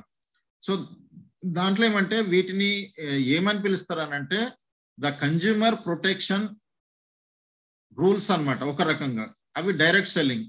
దీని పక్కన మీరు చూసినట్టయితే భారత్ సర్కార్ గవర్నమెంట్ ఆఫ్ ఇండియాది వీళ్ళు 2019లో, ఇంతకుముందు ఉండేది 2086లో కన్జ్యూమర్ ప్రొటెక్షన్ యాక్ట్ ఉన్నదాన్ని వీళ్ళు రిఫార్మ్ చేసినారు. ఎప్పుడు 2019లో మీకు చూస్తున్నారు కదా గజెట్ ఆఫ్ ఇండియా దాంట్లో. దాన్ని అంటే ఇండైరెక్ట్ గా ఏంది, వీళ్ళు మొత్తం ఇండస్ట్రీకి అంటే ఒక ఈ మార్కెట్ కే వీళ్ళు ఒక కన్జ్యూమర్స్ అనే వాళ్ళు నష్టపోకుండా ఆ యాక్ట్ ను వీళ్ళు ఇంకా కొంచెం ప్యూరిఫై అంటే మంచిగా చేసినారు అనమాట 2019లో. అంటే హోల్ ఇండస్ట్రీకి చేసినట్టుగానే వీళ్ళు ఈ డైరెక్ట్ సెల్లింగ్ ఇండస్ట్రీ అనేది ఈవెన్ ఈ కామర్స్ ప్లాట్ఫామ్స్ అనేది బాగా పెరుగుతా ఉన్నాయి కాబట్టి సేమ్ అదే రకంగా వీటికి కూడా వాళ్ళు ఇలా చూసినట్టయితే వీటిని ఏమంటారు, the consumer protection direct selling rules 2021. దానికి ఎవరు చేసిరు, దాన్ని కన్జ్యూమర్ అఫైర్ మినిస్ట్రీ నుండి. ఇదేమి వాళ్ళు వీళ్ళు చేసింది కాదు, గవర్నమెంట్ ఆఫ్ ఇండియా వాళ్ళు చేసింది అనమాట. Are to be complied with by both direct selling entities, అంటే వాళ్ళు కంపెనీలు కావచ్చు, లేదంటే డైరెక్ట్ సెల్లర్స్ కావచ్చు, లేదంటే ఈ కామర్స్ ప్లాట్ఫామ్స్ వాళ్ళు కావచ్చు. వీళ్ళందరూ కూడా ఏంటంటే ఒక కస్టమర్ ప్రొటెక్షన్ యాక్ట్ అంతర్గతంగానే వర్క్ చేయాలంటే ఇండైరెక్ట్ గా దీంట్లో ఉన్న పాజిటివిటీని చూడండి. అంటే ఉన్న మార్కెట్ కు ఏ రకంగా అయితే వాళ్ళు కన్జ్యూమర్ ప్రొటెక్షన్ యాక్ట్ అనేది తీసుకొచ్చిరో 2019లో, సేమ్ దాన్ని డైరెక్ట్ సెల్లింగ్ ఇండస్ట్రీకి కంపెనీలకు కావచ్చు, దాంట్లో ఇన్వాల్వ్ అయినటువంటి డిస్ట్రిబ్యూటర్స్ డైరెక్ట్ సెల్లర్స్ కావచ్చు, వాళ్ళు ఈ కామర్స్ ప్లాట్ఫామ్స్ లో కూడా ఏంటంటే దీన్ని యాజ్ ఇట్ ఈజ్ గా అదే వెయిటేజ్ తోటి వీళ్ళు దాన్ని పాటించాలనేది తీసుకొచ్చారనంటే ఇట్స్ ఏ గుడ్ సైన్ కదా. ఎందుకనంటే ముందు ఎట్లా ఉండే మనం చూసినాం కదా, ఏదో చెట్లు అవి ఇవి చేసుకుంటున్నటువంటి 78 దాన్ని వాళ్ళు తర్వాత 16 లో గైడ్ లైన్స్ తీసుకొచ్చారు. ఇప్పుడు దాన్ని రూల్స్ గా చేసినారు. ఇదే ప్యారలల్ గా మిగతా మార్కెట్ కూడా జరుగుతా ఉంది కదా. ఆ మార్కెట్ 86 లో వాళ్ళు కన్జ్యూమర్ ప్రొటెక్షన్ యాక్ట్ ఉంటే దాన్ని 19 లో వాళ్ళు దాన్ని రెక్టిఫై చేసినారు. ఇప్పుడు మనకు ఈ డైరెక్ట్ సెల్లింగ్ ఇండస్ట్రీని కూడా సేమ్ దానికి ఈక్వలెంట్ గా అనుకోండి. ఒక రకంగా చెప్పాలంటే ఇది ఇండైరెక్ట్ గా చాలా గుడ్ న్యూస్ అన్నమాట. మనల్ని ఇంకా కొంచెము ఇది ఇట్లా జరగడం వల్ల పాజిటివ్ ఎమెరికేనా. ఇంతకుముందు ఏంటంటే అరే ఇదేదో మెంబర్లను చేయించేది అది ఇది అనుకునేటువంటిది ఇప్పుడు ఒక ఇండస్ట్రీ అయిపోయింది. ఇది కూడా ఇది ఒక ప్యారలల్, ఒక ఆథెంటిక్, ఒక గవర్నమెంట్ రికగ్నైజ్డ్ లాగా జరిగింది. కాబట్టి ఏంటంటే చాలా మంది ఇప్పుడు దీంట్లో రావడం జరుగుతుంది. మేము ఫస్ట్ స్టార్ట్ చేసినప్పుడు బిజినెస్ లా ఏముంది, ఎవరి దగ్గర డబ్బులు ఉంటుందో వాళ్ళు వచ్చి జాయిన్ అయ్యేది మేము చూసేది కదా. కొంతమంది ఏంటంటే వాళ్ళ వీళ్ళ పేర్లు రాసి కూడా జాయిన్ చేయించేది, కిట్లు తీసుకునేది జరిగిపోతా ఉండేది. ఎందుకంటే కార్పొరేషన్ ఎక్కడి దాకా వాళ్ళని అడ్జేస్తుంది. అప్పుడు కంప్యూటర్స్ ఇవి అవన్నీ ఏమీ లేకపోయేది 2000 ఆ ప్రాంతంలో అంతగా. బట్ అదంతా మెల్లమెల్లగా మారిపోయి తర్వాత మళ్ళీ అడ్రస్ ప్రూఫ్ల దగ్గరకు వచ్చింది. ఆ తర్వాత ఇప్పుడు చూసినట్టయితే మెల్లమెల్లగా కిట్ పోయింది, 1000 రూపాయలతో జాయినింగ్ అన్నారు, వితౌట్ ప్రొడక్ట్స్ అన్నారు. రకరకాల మార్పులు జరిగి ఈ రోజు మనము గనక ఈ బిజినెస్ స్టార్ట్ చేయాలనుకుంటే మన దగ్గర కేవైసీ ఉండాలా తప్పకుండా. అది లేకుండా మన దగ్గర ఒక మొబైల్ నంబరు, మెయిల్ ఐడి, తర్వాత మన అడ్రస్ ప్రూఫ్లు ఇవన్నీ మ్యాచ్ కానంత వరకు మనకు వాళ్ళు జాయినింగే ఇయ్యరు కదా. సో ఈ రకంగా ఏంటంటే ఇది ఇంకా ముందు వెళ్ళి ఇంకా చాలా అవుతుంది. KPMG వాళ్ళతోటి వాళ్ళ సర్టిఫికేషన్ ఇవన్నీ చాలా జరుగుతూ ఉన్నాయి. అంటే ఈ రకంగా ఎంత మంచిగా జరుగుతూ ఉంటే అంత ఎక్కువ మంది వచ్చే ఛాన్సెస్ ఉంటుంది. సో ఇప్పుడు ఉన్న వాళ్ళు ఏంటంటే మీరు చాలా లక్కీ అనమాట. ముందు వెళ్తే ఇప్పుడు కనుక మీరు సరిగా వర్క్ చేసుకోలేకపోతే ముందు వచ్చిన వాళ్ళంతా చాలా వాళ్ళకి దాని ఇంపార్టెన్స్ తెలిసి వాళ్ళు చాలా వర్క్ చేసుకుంటూ ఉంటారు. కాబట్టి మీరు మీ యొక్క నెట్వర్క్ బాగా పెంచుకొని దీని గురించి కొంచెం సీరియస్ అవ్వండి. ఇది ఇంపార్టెంట్ అనమాట. ఇంపార్టెంట్ చూడండి, the difference between the guide lines and rules. ఇంతకుముందు ఏంటంటే చాలా మందికి గైడ్ లైన్స్ వచ్చినాయి అని మనసులో చూపించేది, అది కొద్దిగా జరిగేది. కానీ ఇప్పుడు రూల్స్ వచ్చినాయి. కానీ రెండిట్లలో తేడా ఏంది? We expect to follow. Guidelines అంటే ఏంటంటే ఇవి మేము ఎక్స్పెక్ట్ చేస్తున్నాం. ఇప్పుడు గవర్నమెంట్ గైడ్ లైన్స్ ఇచ్చిందంటే మీరు ఇవి చేయాలని మేము ఎక్స్పెక్ట్ చేస్తున్నాం అన్నట్టు. సపోజ్ ఎగ్జాంపుల్ ఏంటంటే గైడ్ లైన్ అంటే కొంచెం కేర్ఫుల్ గా నడిపి డ్రైవ్ చేయి అన్నట్టుంది. ఒక కార్ మనం చెప్తున్నాం అనుకో, కార్ యజమాని ఏం చెప్తాన్నాడు, ఈ కార్ను కొంచెం కేర్ఫుల్ గా నడిపియండి అన్నాడు. కానీ ఎగ్జాక్ట్ గా స్పెసిఫిక్ గా ఏం చేయాలి, చేయకపోతే ఏం జరుగుతుంది, ఏం పనిష్మెంట్ అనేది ఏం లేదనమాట దీంట్లో. కానీ అదే ఇప్పుడు రూల్స్ గా వచ్చింది. Rules are clearly stated actions that fit under the guidelines. అంటే ఈ గైడ్ లైన్స్ ఏవైతున్నాయో దానికి అనుగుణంగానే వాళ్ళు ఒక క్లియర్ కట్ రూల్స్ అనేది ఇచ్చిండ్రు. అది చేయకపోతే ఇంత జరుగుతుంది. ఎగ్జాంపుల్ ఏంటంటే మనం వెహికల్ పోతుంది కదా, 45 కంటే ఎక్కువ స్పీడ్ పోవద్దు అని చెప్పిండు అనుకో. ఇంతకుముందు కేర్ఫుల్ గా నడపమన్న వాళ్ళు ఇప్పుడు ఏం చెప్తున్నాడు, 45 కిలోమీటర్కి 45 కిలోమీటర్ 1 అవర్ కంటే 45 కిలోమీటర్ల కంటే ఎక్కువ పోవద్దు, స్పీడ్ లిమిట్ ఇంతే ఉండాలని వాళ్ళు స్పెసిఫై చేసి చెప్తున్నారు. అవునా కదా. So this is the difference అనమాట. There are so many words, అవి లాస్ కానీ, ఆర్డినెన్స్ కానీ, పాలసీస్ కానీ, రెగ్యులేషన్స్ ఇవన్నీ ఉంటాయి. ఇప్పుడు మేము కొత్త యూనివర్సిటీని మా ఇన్స్టిట్యూట్ కాస్త అది యూనివర్సిటీ అయింది.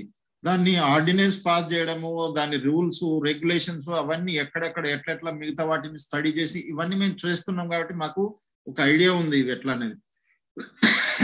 ఇప్పుడు చూసినట్టయితే ఈ కటింగ్స్ ఉన్నాయి కదా, పేపర్ కటింగ్స్ ఉన్న రాగానే ఫస్ట్ రమేష్ పంపించినాడు. ఇది సార్ ఇది వచ్చింది సమ్ పేపర్ అనమాట, local newspaper, Andhrajyothi, I think, I don't no.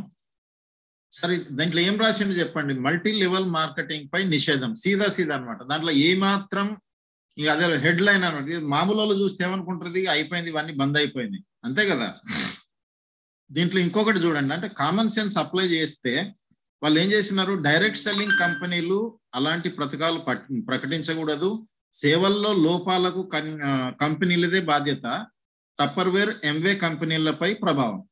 3 కంపెనీల గురించి మెయిన్ గా బాగా రాసినారు ఈ పేపర్లలో. మీరు వేరు వాటిని చూస్తే వేరు రకాలుగా కనిపిస్తాయి.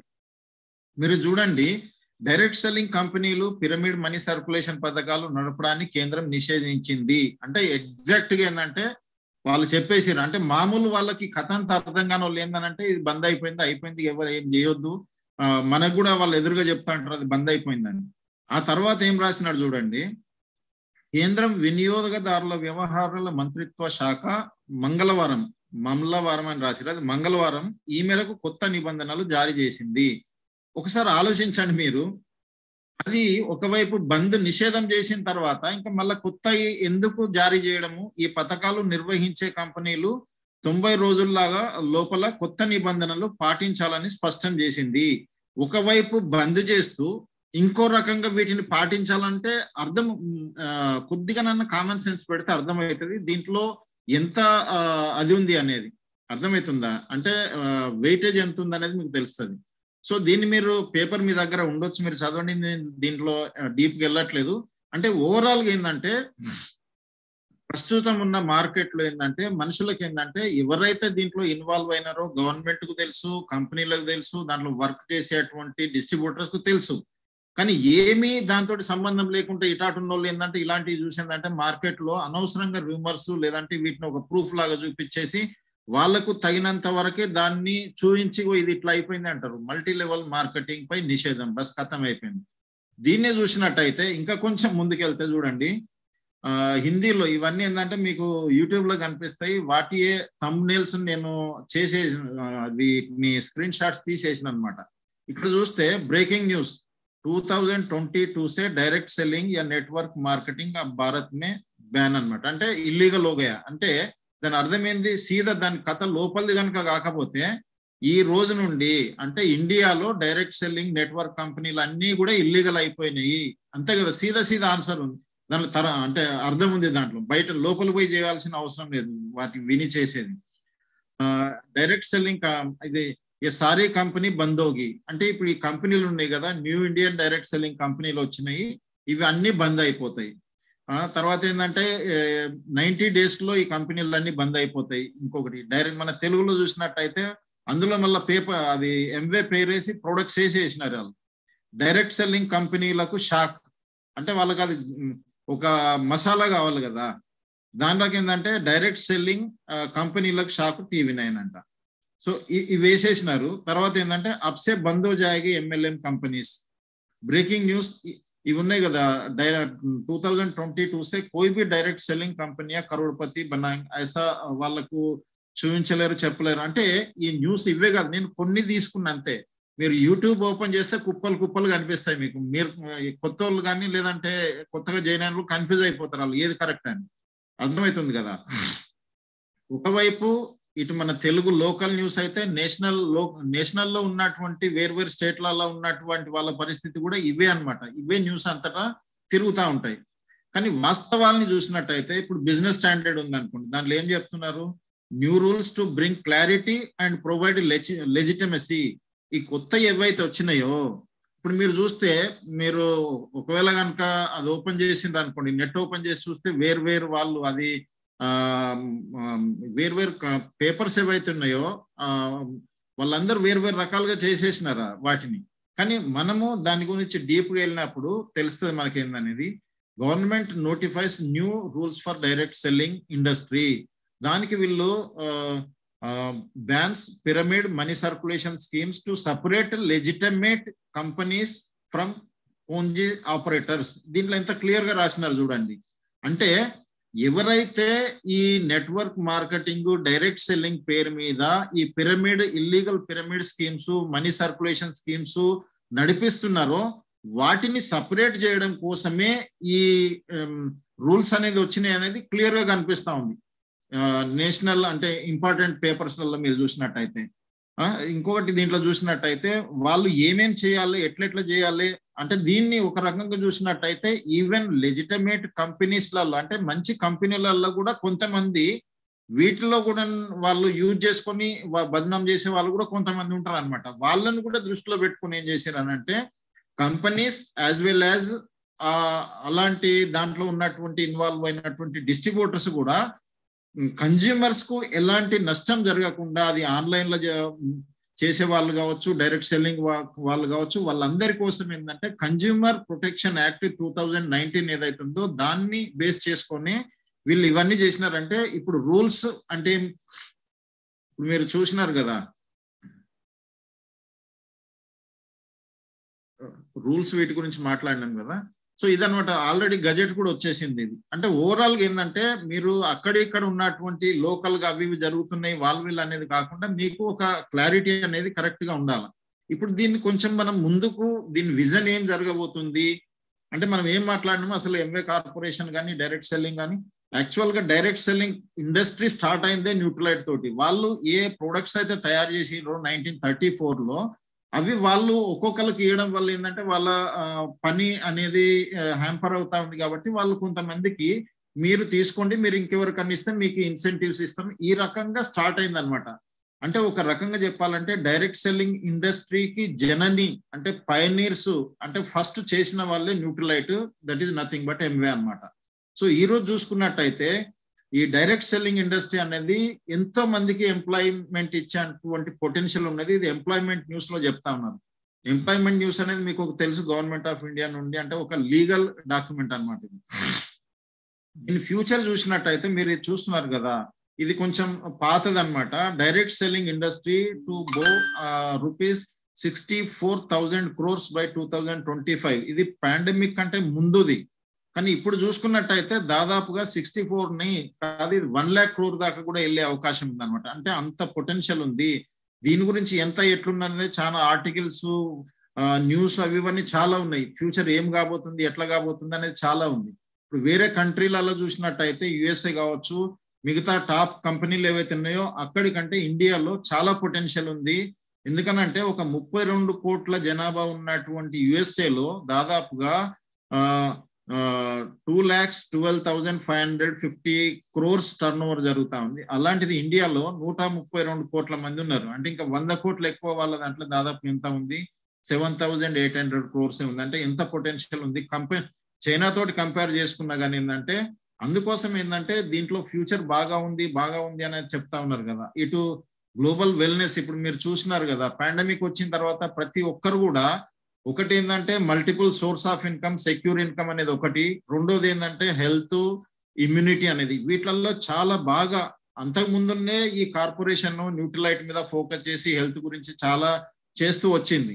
బట్ ఈ పాండమిక్ తర్వాత ఏంటంటే ప్రతి ఒక్కళ్ళు ఇంకా దీనికోసము ఫెమిలియర్ అయిపోయినారు అనమాట. ఈవెన్ ఇప్పుడు ఆయుర్వేద ప్రొడక్ట్స్ కూడా దీంట్లో లాంచ్ చేసింది కదా. దాదాపుగా మన ట్రెడిషనల్ విజ్డమ్ ఏదైతుందో దాన్ని గ్లోబల్ లెవెల్లో దాన్ని తీసుకెళ్లడం కోసము ఈ చాలా మందికి ఉపయోగపడే రకంగా దాదాపు 2050 వరకు ఆయుర్వేదిక్ బజార్ $5 trillion అవుతుందంట. అంటే దాంట్లో అందుకోసమే వీళ్ళు ఆయుర్వేద దాన్ని కూడా చాలా పద్ధతిగా ఫ్యూచర్ తీసుకొని పెట్టారనమాట. Easier to do business in India, ఇండియాలో ఎట్లా బిజినెస్ ఇంకా బాగా చేయవచ్చు అనేది అనమాట. మ్యాక్సిమైజింగ్ ఇన్నోవేషన్ వీళ్ళది అంశుబుద్ధ్ రాజా వాళ్ళది అనమాట. With Indian customer getting ever more technologically navy, how has the brand leveraged this to deliver to top notch customer or pioneers అన్నమాట. అంటే దీంట్లో ఇండైరెక్ట్ గా చెప్పేది ఏమంటే, ఇప్పుడు కన్జ్యూమర్స్ యొక్క పర్చేజింగ్ పవర్ అనేది పెరిగింది చాలా. తర్వాత టెక్నాలజీ బాగా పెరిగింది. మనం చూస్తున్నాం కదా, ఎవరిని చూసినా కానీ ఏంటంటే చిన్న పిల్లలు కూడా ధనాధన్ అన్ని ఆర్డర్లు ఆన్లైన్ లోనే చేస్తా ఉన్నారు. సో ఇది కూడా ఏంటంటే ఆ రకమైన మోడల్ నే వీళ్ళు దాదాపుగా ఏంటంటే దాదాపు 170 కోట్లు వీళ్ళు ఈ మన డిజిటల్ ట్రాన్స్ఫర్మేషన్ కోసం చేసినారు. దాదాపు 100 కోట్లు ఏంటంటే హోమ్ డెలివరీ కోసం చేసినారు. సో ఈ రకంగా ఏదైతే మారుతున్న ట్రెండ్స్ టెక్నాలజీకి అనుకూలంగా దీన్ని ఆ రకంగా కొత్తగా వెబ్సైట్ ను చేంజ్ చేయడం కావచ్చు, మనం మనీ క్యాల్కులేషన్ నీకు ఎంత డబ్బులు వస్తాయి అనేది ఇప్పుడు అవన్నీ ట్రైనింగ్స్ లలో చెప్తా ఉన్నారు కదా. సో అదనమాట చూసినారు కదా, ఎంవే ఇండియా ఇన్వెస్ట్మెంట్స్ క్రాస్ 1,000 crores అనమాట 5 years లో చేస్తామనేది. ఇప్పుడు మీరు ఇక్కడ చూస్తున్నారు కదా, 170 కోట్లు ఏదైతుందో అవి ఇక్కడ డిజిటలైజేషన్ కోసం, 100 కోట్లు ఏదైతుందో అది హోమ్ డెలివరీస్ కోసం. ఈ రకంగా ఇంత ఇవన్నీ చేస్తున్నారు అని అంటే ఇది ఇల్లీగల్ అయితే లేకపోతే పోయేదైతే నడవందైతే వీళ్ళకి అర్థం కాకపోతున్నారు. ఇవన్నీ వేల కోట్లు వాళ్ళు ఇన్వెస్ట్ చేస్తున్నారు. మనం ఏం చేస్తున్నాం, ఒక పైసా పెట్టేది లేదు కదా. మనం పిల్లలు స్కూల్ పోతే పంపితే అటువంటిది వేలు మనం ఖర్చు పెడతాం చదువులకి, కానీ ఇక్కడ అలాంటిది ఏం లేదే. డైరెక్ట్ సెల్లింగ్ ఉద్యోగ్ నే కోవిడ్ ప్రభావిత్ పహली అంటే ఈ రకంగా గ్రోత్ అవుతుంది అనమాట. Direct selling industry has silent revolution in creating women entrepreneurs. ఇందాక మాట్లాడినాం కదా మనం, 60-70% అంతా ఉమెన్ అనమాట. వాళ్ళకు ఏదన్నా మన ఫ్యామిలీకి సపోర్ట్ పడేది ఎంతో కొంత మనము చిన్న చిన్న ఏదో చీరల బిజినెస్ అంటారు, లేదంటే చిన్న పక్క బిజినెస్లు అవి ఇవి, ట్యూషన్లు, కుట్టు మిషన్లు ఇవన్నీ చేసుకుంటా ఉన్నారు కదా. కానీ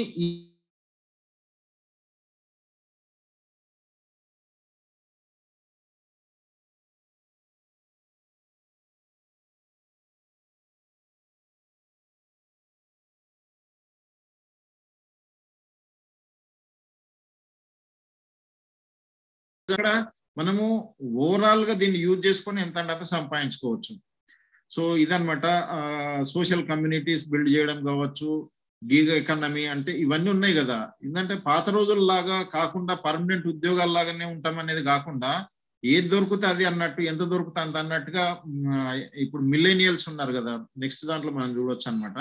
అంటే దాదాపుగా ఏంటంటే ఓవరాల్ ఈ పేపర్స్ మన దగ్గర ఉన్నాయి, కావాలంటే నేను షేర్ చేస్తాను, నెట్ లో కూడా దొరుకుతాయి మీకు.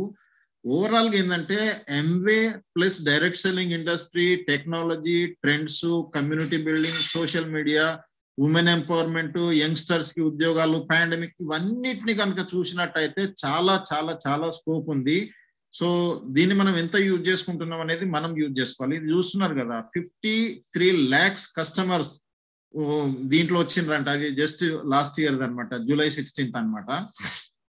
The industry added 53 lakh new customers in the first half of the year, which translates to over 29,000 new customers per day. అంటే ఆలోచించండి, 29,000 మంది కస్టమర్స్ పర్ డే ఈ ఇండస్ట్రీలో వస్తున్నారంట. అర్థం చేసుకోండి. Health and wellness products which account for 55% of the gross direct selling turnover in India. అంటే మొత్తం డైరెక్ట్ సెల్లింగ్ ఇండస్ట్రీలో ఏ టర్న్ ఓవర్ అయితే జరుగుతా ఉందో దాంట్లో దాదాపుగా more than 55% health and wellness products మీదనే జరుగుతుందంట. Witnessed increased demand during the pandemic. There was a multifold growth in the demand of for nutraceuticals and health supplements in physical year 2021. అర్థమైంది కదా. అంటే ఈ పాండమిక్ వచ్చిన తర్వాత ప్రతి ఒక్కరు కూడా ఏంటంటే ఆన్లైన్లలో ఎత్తికి ఎవరు ఎక్కడ పడితే అక్కడ వాడాలి అన్నట్టు ఇవన్నీ జరుగుతూ ఉన్నాయి కదా. Increase adaptation of the technology to help the sales. ఇప్పుడు టెక్నాలజీ వచ్చింది, జూమ్, వెబెక్స్, ఇవన్నీ వచ్చినాయి కదా. వాటి ద్వారా ఏంటంటే ఇంకా ఈజీ అయిపోయింది. మనం ఒకరి దగ్గరికి పోయి వాళ్ళకి ఇచ్చి కొన్ని తీసుకుపోయి ఇవన్నీ తగ్గిపోయినాయి కదా. సో ఈ రకంగా ఏంటంటే ఫాస్ట్ అవుతా ఉంది. Use of hyper local delivery startups help the same delivery of products. ఇంతకుముందు మనకు ఆర్డర్ చేస్తే ఎప్పుడో వచ్చేది, కానీ వాళ్ళు ఇప్పుడు 50 రూపాయలు పెట్టేసిండ్రు మొత్తం ఎక్కడైనా. కానీ అది కాకుండా ఏంటంటే 1 day, ఇప్పుడు హైదరాబాద్ లాంటి ఇంపార్టెంట్ ప్లేసెస్ లో ఈవెన్ 1 day లో కూడా డెలివరీ అయిపోతా ఉన్నాయి. అంటే అంత ఫాస్ట్ చేసిర్రు, ఆ రకమైన ఇన్వెస్ట్మెంట్ చేసి ఇన్ఫ్రాస్ట్రక్చర్ అట్లా డెవలప్ చేసిర్రు. Further the work from home concept. ఇంతకుముందు పాత రోజులలో ఇది లేకపోయేది. వర్క్ ఫ్రమ్ హోమ్ అనేది ఆటోమేటిక్ గా మనుషులు ఇళ్లలోనే ఉండి చేసుకుంటున్నారు కాబట్టి ఏంటంటే ఇంకా దీనికి ఒక కాన్సెప్ట్. ఇప్పుడు ప్రతి ఒక్కరు ఏంటంటే ఊర్లలో ఉండి కూడా వాళ్ళు ఒక మొబైల్ ఉందంటే ఆ నుండి అది చేస్తున్నాడు. మనము సతీష్ రాజ్ ఆయన ఉన్నాడు కదా, ఎక్కడ చెన్నైలో ఏడనో ఉంటాడు ఆయన. అలాంటిది మొత్తం యూత్ అందరినీ దాంట్లో వేసేసి చాలా పెద్ద కమ్యూనిటీ బిల్డ్ చేసి అవి చేస్తున్నాడు. In the first half of the year, 53 lakh new customers entered in the industry with the daily average of 29. ఇందాక మనం మాట్లాడాలి.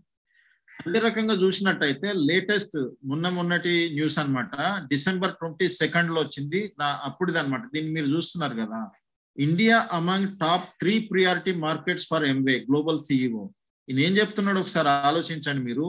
మొత్తం ప్రపంచంలో ఉన్న దేశాలన్నిట్లలో టాప్ మార్కెట్స్ ఏవి అని అంటే ముందేముండేది, యుఎస్ఏ ఉండేది, ఆ తర్వాత మన చైనా ఉండేది.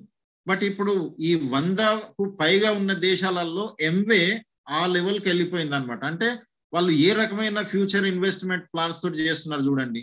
దాంట్లో ఏం చేస్తున్నారు, చైనా అండ్ యుఎస్ఏ ఏదైతే ఉన్నదో దానికి బరాబర్గా ఈరోజు India business has the potential to grow by nearly 10 times ఇలా రాస్తున్నాడు కదా. అంటే 10 రెట్లు పెరిగేటువంటి పొటెన్షియల్ ఎంవేకి ఉంది.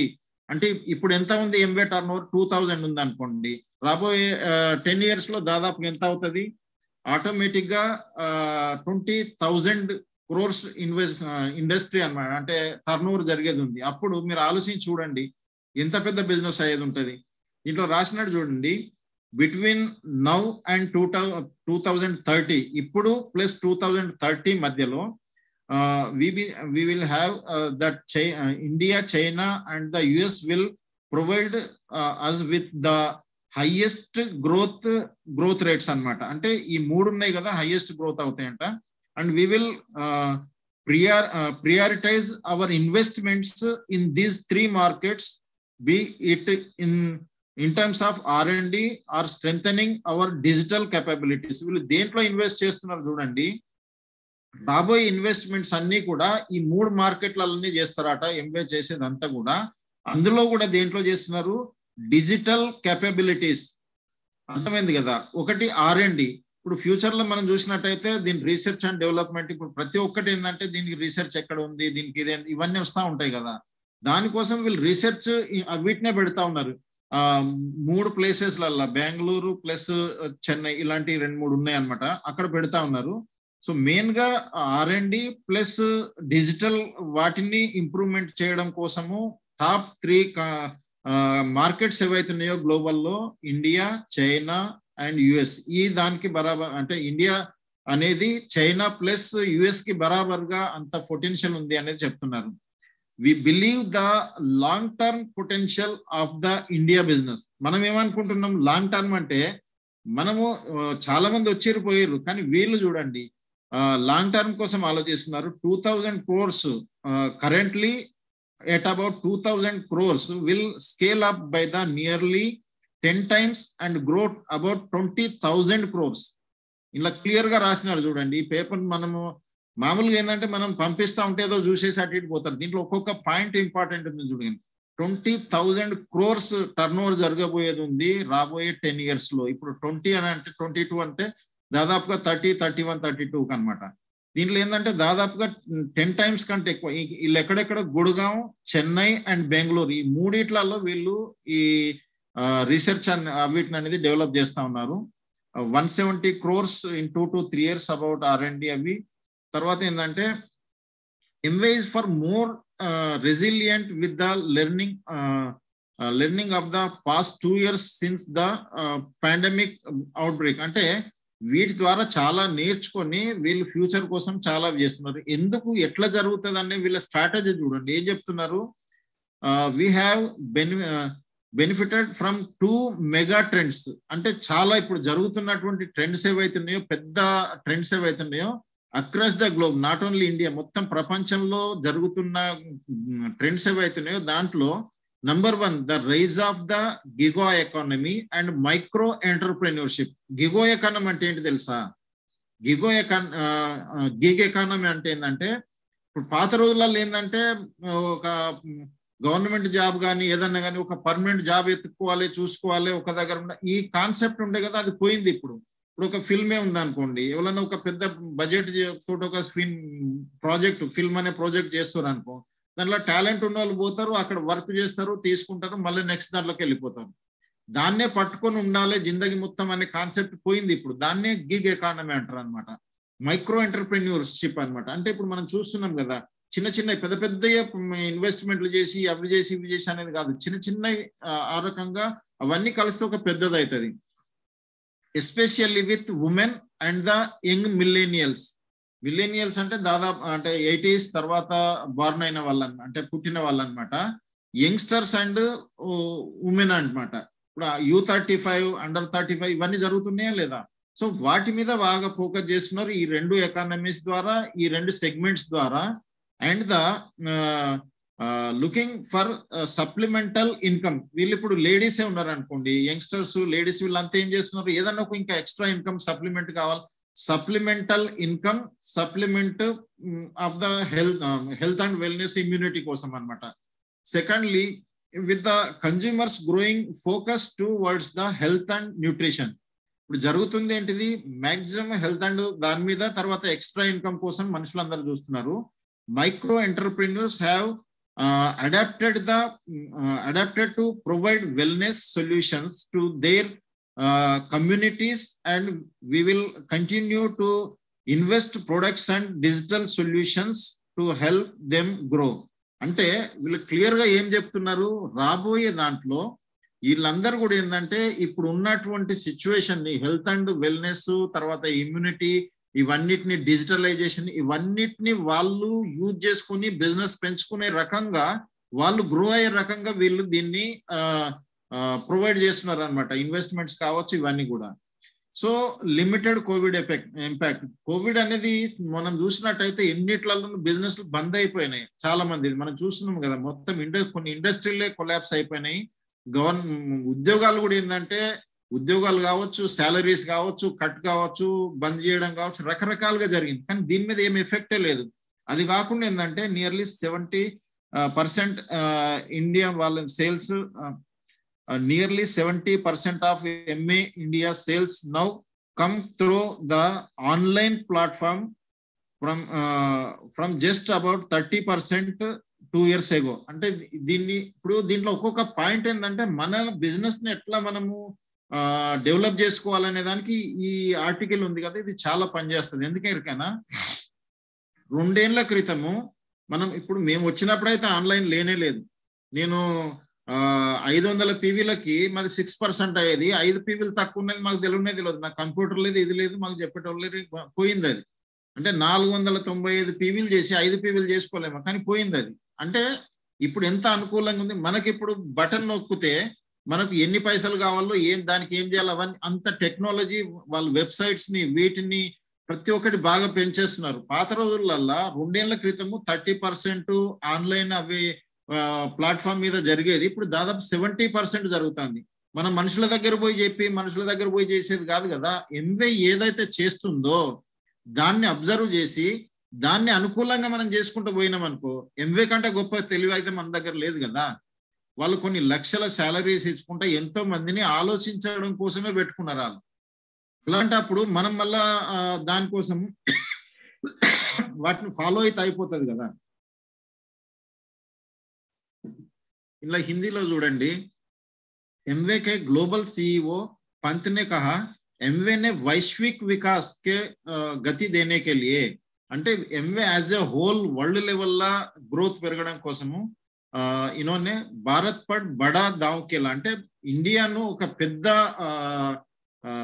దావుకి వెళ్ళడం అంటే ఏంటంటే, ఒక పాచికలు ఆడడం ఏదో అంటారు కదా, దాని మీద గుర్రం మీద పెట్టుబడి పెట్టారంటారు చూడండి, దాని మీద రేస్ లో పెడతారంటారు చూడండి. అంటే అలాంటి అదనమాట. అంటే ఇండియా మీద ఈయన ఒక పెద్ద రిస్క్ తీసుకొని ఈ గ్లోబల్ డెవలప్మెంట్ కోసం వెమ్మే దాంట్లో ఇక్కడ బాగా జరిగింది అనుకో.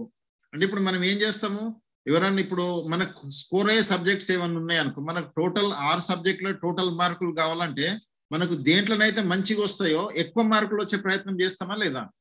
అట్లాగే ఇతను కూడా ఏంటంటే ఎంవే ఇండియా మీద ఎక్కువ ఫోకస్ చేసి ఇక్కడ నుండి ఎక్కువ సేల్స్ జరిగేది. అందుకోసమే వాళ్ళు ఇక్కడ మొత్తం ఫ్యూచర్ పెద్ద లాంగ్ టర్మ్ కోసము ఈ డిజిటల్ కావచ్చు, ఉమెన్ ఎంటర్ప్రైనర్ యంగ్స్టర్స్ కావచ్చు, మిలేనియల్స్, ఇవన్నిటిని దృష్టిలో పెట్టుకొని ఇక్కడ R&Dలు పెట్టడం కావచ్చు, ఇవన్నీ చూస్తున్నామంటే మనం అర్థం చేసుకోవాలి దీన్ని ఎంత ఫ్యూచర్ ఉంది, ఏం జరగబోతుంది అనేది. Amway puts India to top 3 ఇదన్నమాట. సో వీళ్ళు ఏ రకంగా చేస్తున్నారు, road map for the future ఏమేమి చేస్తున్నారు వీళ్ళు చూడండి. ఎంవేస్ ఇండియా గ్రోత్ స్ట్రాటజీ, వీళ్ళు స్ట్రాటజీ ఏం చేస్తున్నారు, వీళ్ళు ఇన్వాల్వ్ 4 కంపోనెంట్స్ అనమాట. ఏంటంటే number 1, new customer programme enabling online purchases. ఇప్పుడు మనము ఇవన్నీ ఎందుకు మనము తెలుసుకోవాలంటే, ఎంవే ఏం చేస్తుంది, వాళ్ళ స్ట్రాటజీ ఏంది, వాళ్ళ మైండ్ సెట్ ఎట్లా ఉంది, మనం ఏం చేయాలి, అంతేనా కదా. సో దీంట్లో ఏం చేస్తున్నారు, వాళ్ళు కస్టమర్స్ ప్రోగ్రామ్స్ మీద బాగా చేస్తున్నారు, అది కూడా ఆన్లైన్ లో. మనం ఇంతకు ముందు ఏంటంటే డిస్ట్రిబ్యూటర్ నెట్వర్క్ దీని మీదనే ఉండేది. కానీ ఇప్పుడు కస్టమర్స్ మీద, అది కూడా ఏంటంటే మనం వింటా ఉన్నాం కదా, 500, 1000, 2000, 4000 కస్టమర్లు ఉన్నారు అనుకో, వాళ్ళందరికీ పోయి మనము రోజు వాళ్ళకి ఇచ్చుకుంటున్నాం అనుకో, అది ఎంవే జాబ్ అయిపోతుంది కదా. కానీ వాళ్ళు ఆన్లైన్ లో పర్చేజ్ చేసుకుంటున్నారు అనుకో, మనకు ఆటోమేటిక్ గా జరిగిపోతా ఉంటది కదా. మనం కస్టమర్స్ ని క్రియేట్ చేయడము, వాళ్ళని ఒక loyal and the happy customers మనం క్రియేట్ చేసి వాళ్ళని ఆన్లైన్ లో, ఎందుకంటే ట్రెండ్ అదే జరుగుతూ ఉంది, వాళ్ళు ఎక్కడైనా ఆన్లైన్ లో కొనుక్కుంటున్నారు కాబట్టి ఇక్కడ కూడా వాళ్ళకి నేర్పించడం. నెక్స్ట్ ఏంటంటే ఎక్స్ప్రెస్ స్టోర్స్. ఇప్పుడు మనకు కరీంనగర్ లో కానీ, వరంగల్ లో కానీ, అక్కడ కూడా వాళ్ళు ఎక్స్ప్రెస్ స్టోర్స్ పెట్టినారు. Expanded product portfolio that will include consumers, durables, energy drinks, ఇవన్నిటిని కూడా వాళ్ళు ఒక్కొక్క దాన్ని రీసెర్చ్ చేసి, అంటే మార్కెట్ ఎట్లా ఉంది, ఏం అవసరం పడతా ఉంది, ఫ్యూచర్ ఎట్లా ఉంది, టెక్నాలజీ ఏం ప్రొడక్ట్స్ తీసుకురావాలి, ఎవరితో టైఅప్ చేయాలి, ఇవన్నీ పెద్ద పెద్ద చేస్తూ ఉన్నారు. మనకు అవన్నీ అవసరం లేదు కదా. అవన్నీ వాళ్ళు మన కోసం చేస్తున్నప్పుడు మనం చేయాల్సిన పని మనం చేసుకుని టర్న్ ఓవర్ పెంచుకోవాలి, నెట్వర్క్ పెంచుకోవాలి, క్వాలిటీ పర్మనెంట్ కోసం మనం ఆలోచించాలి. Technology and training, distributors will continue to remain at the core Amway's business even the retail store. ఇవి మనం మొన్న చెప్తా ఉన్నారు కదా, దాదాపుగా 1,50,000 ట్రైనింగ్స్ చేసిరట వాళ్ళు 1 year లో. అర్థమైంది కదా. ఆ టెక్నాలజీని తర్వాత డ్యూరేబుల్స్ కూడా తీసుకొస్తున్నారు. అట్మాస్ఫియర్ మినీ కావచ్చు, క్వీన్ కావచ్చు, ఇవన్నిటిని తీసుకొస్తున్నారు. బిగ్ టికెట్ ప్రొడక్ట్స్ అన్నమాట. Okay, Amway has 32 express pickups. తర్వాత direct sale will continue to remain primary mode of the operation. వాళ్ళు అటువైపు ఆఫ్లైన్ ఆన్లైన్ రెండు నడిపిస్తూ ఓవరాల్ గా ఏంటంటే 2016లో 1,700 జరిగింది టర్న్ ఓవర్, 2000 జరిగింది. According to FICCI KPMG report, the direct selling industry could expand to 64,500. ఇందాక అనుకున్నాం కదా, ఇప్పుడు జస్ట్ 8,000 ఉన్నది, 64 అంటే ఇది 64 కాదు, 1,00,000 కోట్లు వేసుకోండి. ఎందుకంటే పాండమిక్ కంటే ముందు ఇప్పుడు చాలా పెరిగినాయి అన్నమాట. సో లాస్ట్లీ మనం ఏం చేయాలా, ఇవన్నీ ఉన్నాయి కదా. ఎంవే న్యూట్రలైట్ నుండి స్టార్ట్ అయింది. ఆ తర్వాత ఈ లెజిటిమేట్, లీగల్, ఇల్లీగల్ అనేది ఏం జరుగుతున్నాయి, కన్ఫ్యూజన్ ఎక్కడ, ఇవన్నీ అయిపోయినది. ఎంవే ఏ రకంగా ప్లానింగ్స్, స్ట్రాటజీస్ అన్ని చేస్తున్నదని మనకు తెలిసిన తర్వాత మనం ఏం చేయాలా.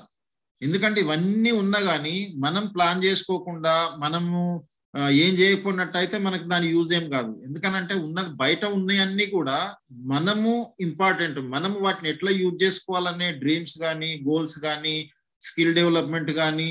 ఇప్పుడు మనం సముద్రం ఉంది అంతా, కానీ దాంట్లో ఏమి నీళ్లు తెచ్చుకోవాలా, లేకపోతే మనము రాళ్ళు తెచ్చుకోవాలా, కలర్ఫుల్ అంటే ప్రీషియస్ రాళ్ళు కావచ్చు, అంటే స్టోన్స్ కావచ్చు, అలాంటివి ఏమేమి కావాలి, దాంట్లో ఎన్నో దొరుకుతాయి మనకు. కానీ మనకేం కావాలనేది చూసుకోవాలా లేదా.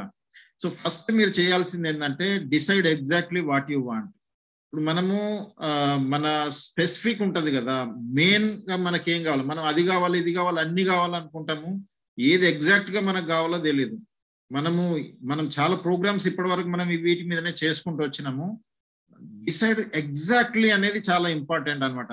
మనము డైమండ్ కావాలి, అది కావాలి, సిల్వర్ కావాలంటాం, కానీ ఈ నెల ఏడికి పోవాలా, అవన్నిటికి అనుకూలంగా అలైన్మెంట్ గా ఉండే, రేపు నువ్వు సంవత్సరానికి ఏడికి పోవాలంటే 6 నెలలకి ఏడి, ఇవన్నీ ఏంటంటే మనం ఇంతకుముందు మాట్లాడినాం, నేను ఎక్కువ డీటెయిల్ గా వెళ్ళట్లేదు. బట్ ఏం కావాలా, ఎందుకు కావాలా, ఏది మిమ్మల్ని మోటివేట్ చేస్తుంది, దానికోసం మీరు కష్టపడడానికి, మారడానికి, నేర్చుకోవడానికి రెడీగా ఉంటారు. అలాంటిది ఒకదాన్ని మీరు డిసైడ్ చేసుకోండి. దీనికోసం మీ మెంటర్ దగ్గర కూర్చోండి. మీకే strategy and action plan to achieve, వాటిని ఎట్లా అచీవ్ చేయాలా, దానికి ఏం చేయాలా. ఈరోజు ఒక మన ఏడిఎస్ తో మాట్లాడుతుంటే ఆయన అన్నాడు, నేను ఈ నెలల్లో ఇంతమందిని బిజినెస్ లో తీసుకురావాలి, ఇంత కస్టమర్లను తీసుకురావాలి. అది గోల్, ఓకే, అది రిజల్ట్ అది. బట్ దానికంటే ముందు యాక్షన్ ఓరియంటెడ్ గోల్ పెట్టుకోవాలా. ఎన్ని ప్లాన్లు చెప్తే, ఎన్ని MG1 MG2 యాక్టివిటీస్ చేస్తే, ఎంతమంది మన ఓపెన్ మీటింగ్ అంటే మన ఎవాల్యుయేషన్ మీటింగ్స్ లో వస్తే వాళ్ళు ఎంతమంది అక్కడ మనకు లాంచ్ అనేది జరుగుతుంది. సో ఈ రకంగా ఏంటంటే ఒక స్ట్రాటజీ, యాక్షన్ ప్లాన్, ఇవన్నిటిని మనం చేసుకోవాలన్నమాట. అది లేకుండా చేసినాం అనుకో చాలా ఇబ్బంది అవుతుంది. ఈ నెల మన అంబరీష్ వాళ్ళది, మన డైమండ్ గర్గ్ వాళ్ళు ఉన్నారు కదా, వాళ్ళది ప్లానింగ్ కోసమే ఒక ఆడియో వచ్చింది, బెస్ట్ ఆడియో అన్నమాట. అది చూసినారు కదా. Next, create and maintain momentum, sense of urgency. మెల్లగా చేద్దాంలే అనేది కాదు. ఇప్పుడు ఈ టైంలో ఎవరైతే దీన్ని సీరియస్ గా తీసుకొని కొంచెం మిగతా వాటిని అన్నిటిని డిస్ట్రాక్షన్స్ పక్కన పెట్టుకొని ఫ్యూచర్ కోసం, ఫ్యామిలీ కోసం దీన్ని కొద్దిగా ఎక్కువ స్పీడ్ గా చేసినట్టయితే చాలా మంచి రిజల్ట్ ఉంటుంది. Use all the resources at maximum level. Maximum utilisation of the minimum resources is the key to success కదా. అయితే మనకి ఇక్కడ ఒకవైపు ట్రైనింగ్స్ జరుగుతూ ఉన్నాయి, మీటింగ్స్ జరుగుతూ ఉన్నాయి, ప్రతి ఒక్కటి రోజు మనకు ఒక్కొక్క నిమిషానికి మారుతా ఉంది. ఇప్పుడు మన అప్లైన్ మన సుమిత్ బహదూర్ వాళ్ళది ఇప్పుడు సాటర్డే ఒకటి ఉంది, what to do, I do next అనేది ఏం చేయాలి. మనం కూడా ఇంతకుముందు చాలా ప్రోగ్రామ్స్ చేసినాము. ఒక వ్యక్తి లాంచ్ కాగానే 30-day కోర్ రన్ కావచ్చు, లేదంటే వాళ్ళను ఏ రకంగా ఏమేం చేయాలి అవన్నీ మనం చేసినాము. మన దగ్గర వీడియోస్ కూడా ఉన్నాయి. ఇప్పుడు వాళ్ళు చేస్తా ఉన్నారు, పాతవి ఉన్నాయి. అవన్నిటి తోటి కూడా ఏంటంటే యాక్చువల్ గా ఈ రోజు ఆపర్చునిటీ, ఇది ఒక మీటింగ్ ఉన్నది, దీన్ని మనం అటెండ్ అవుతున్నామా లేదా, రేపు ట్రైనింగ్స్ అవుతాయి, అది కూడా ఒక ఆపర్చునిటీ, దాన్ని ఎంత యూజ్ చేసుకుంటున్నాం, ఎంత ప్రమోట్ చేస్తున్నాము. సో ఇవన్నీ ఏంటంటే మనము బాగా వాటిని యూజ్, ఎంవే కోర్ ప్లస్ తర్వాత ఎంవేది ఇప్పుడు 25 years సిల్వర్ జూబ్లీ జరుగుతుంది, నెక్స్ట్ మన A70 జరుగుతుంది. వాళ్ళ కోసం చాలా మూమెంటంగా వాళ్ళు రోజు కొత్త కొత్త ప్రొడక్ట్స్ లాంచ్ చేస్తున్నారు.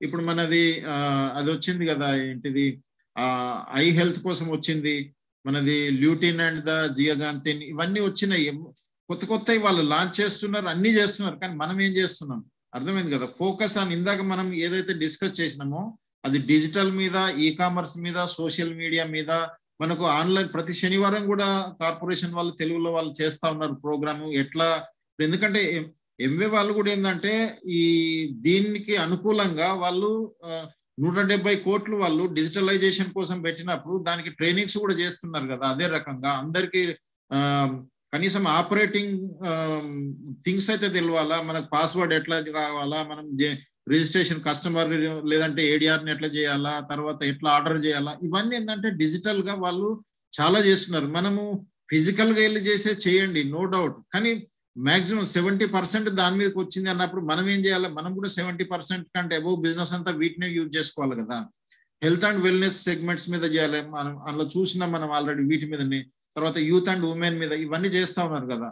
సో ఇవన్నిటికి ఏంటంటే follow your mentor, corporation, బ్రిట్ world wide, తర్వాత విజన్ 100 సిస్టమ్ ప్రాపర్ గా ఇవన్నీ ఉన్నాయి కదా, ఇవన్నిటిని యూజ్ చేసుకోండి. ఇప్పుడు ఇవి కాకుండా మనము guided work ethic and guided entrepreneurship అంటే మనము ఏం చేయాలో ముందు తెలుసుకొని నేర్చుకొని అక్కడ పోయి వర్క్ చేసిన తర్వాత అక్కడ ఏం జరిగింది మళ్ళీ వచ్చి ఒకసారి హడల్ చేయడము, ఆ తర్వాత ముందుకెళ్ళం. ఇది ఎంత చేసుకుంటూ పోతే అంత జరుగుతుంది అనమాట. ఇక్కడ సిస్టమ్ అంటే ఏంటంటే చాలా మంది కన్ఫ్యూజ్ అవుతారు. ఏంటంటే సిస్టమ్ అంటే ఏదో ఒక వెబ్సైట్ అని, లేదంటే ఒక పోడ్కాస్ట్ అని, లేదంటే ఒక యాప్ అని, అది కాదనమాట. సిస్టమ్ ఇస్ ఏ బిగ్ అదనమాట. సో దానికోసం మనం తర్వాత మళ్ళీ మాట్లాడదాం. బట్ ఏంటంటే ఓవరాల్ గా మన దగ్గర బ్రిట్ వరల్డ్ వైడ్ ఎడ్యుకేషన్ సిస్టమ్ ఉంది, మన LOS మెంటర్షిప్ ప్రోగ్రామ్ ఉంది, కార్పొరేషన్ అన్ని రకాలుగా హెల్ప్ చేస్తా ఉన్నారు, కొత్త కొత్త ప్రోగ్రామ్స్ తీసుకొస్తా ఉన్నారు. థర్స్డే ఎక్స్క్లూజివ్ గా కొత్త వాళ్ళ కోసం చేస్తా ఉన్నారు. మన వాళ్ళు ఎంతమంది దాంట్లో అటెండ్ అవుతున్నారు, మనం ఎంతవరకు దాన్ని యూజ్ చేసుకోగలుగుతున్నాం, ఇవన్నీ చూసుకోండి మీరు. So this is from my end అనమాట. లాస్ట్ లో ఒక్క అదేమంటే మనం ఏదేదో పెద్ద పెద్ద ఎక్కడెక్కడియో చూస్తూ ఉంటాం, కానీ మన దగ్గర మనం మర్చిపోతా ఉంటాము. దీంట్లో వేమనది ఒక శ్లోకం ఏంటంటే ఫైనల్ గా, ఉప్పు కప్పు రంబు నొక్క పోలిక నుండు చూడ చూడ రుచులు జాడవేరు, పురుషులందు పుణ్య పురుషులు వేరయ్య విశ్వదాభిరామ వినురవేమ అన్నాడు. అంటే ఇక్కడ ఏమెరికైనా మనం ఇండస్ట్రీ మొత్తం డైరెక్ట్ సెల్లింగ్ ఇండస్ట్రీని చూసినా, కంపెనీలను చూసినా, దాంట్లో వర్క్ చేసే ఇన్వాల్వ్ అయినట్టు మనుషులను చూసినా అందరూ ఒకటే రకంగా కనిపిస్తారు. కానీ మీ దగ్గర ఆ స్కిల్ అనేది ఉండాలా. యాక్చువల్ గా లెజిటిమేట్ అంటే ఏ కార్పొరేషన్ మన దగ్గరకు వచ్చి ఏదో ఇదొంది అది ఉంది అని చెప్తారు, కానీ అక్కడ మనకు ఉన్నటువంటి నాలెడ్జ్ కానీ, మనకున్న డెప్త్ ఆఫ్ ద మన ఇన్వాల్వ్మెంట్ కానీ, ఇవన్నీ మనకు తెలిసినప్పుడే కదా. ఏది రెండు ఒకటే రకం, దాంట్లో కూడా మనుషులను చేంజ్ చేయాలి, దీంట్లో కూడా మనుషులను చేంజ్ చేయాలి, దాంట్లో కూడా ఇది ఉంటుంది, దాంట్లో అంటే ఈ టర్మినాలజీలనే తెలిసిపోతుంది మనకు.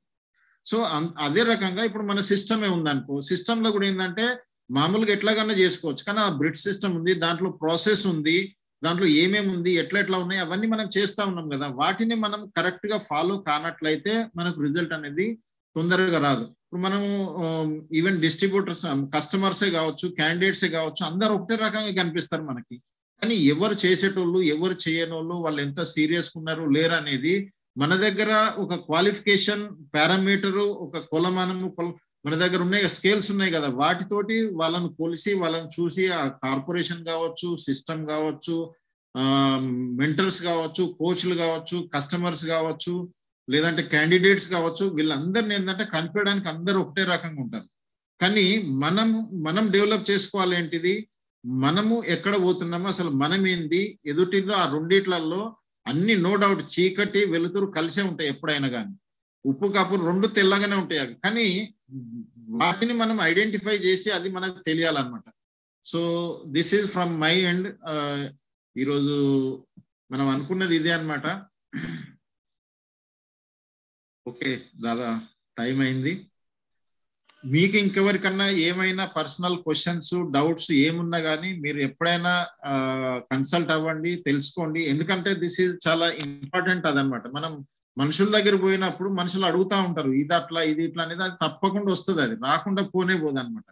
కానీ మనము ఎంతవరకు దీని గురించి అవగాహన ఉంది, మనం ఎంత క్లారిటీగా ఉన్నాము, మనకెంత కాన్ఫిడెన్స్ గా నాలెడ్జ్ ఉంది మన దగ్గర. నాలెడ్జే కాదు, మన దగ్గర మొత్తం హతియార్ అంటారు కదా, అంటే దాన్ని ఏంటిది, అస్త్ర శస్త్రాలు అన్ని మన దగ్గర ఉండాలా, మనం వాళ్ళకి చూపించగలగాల, అవన్నీ పెట్టుకోవాలి మన దగ్గర.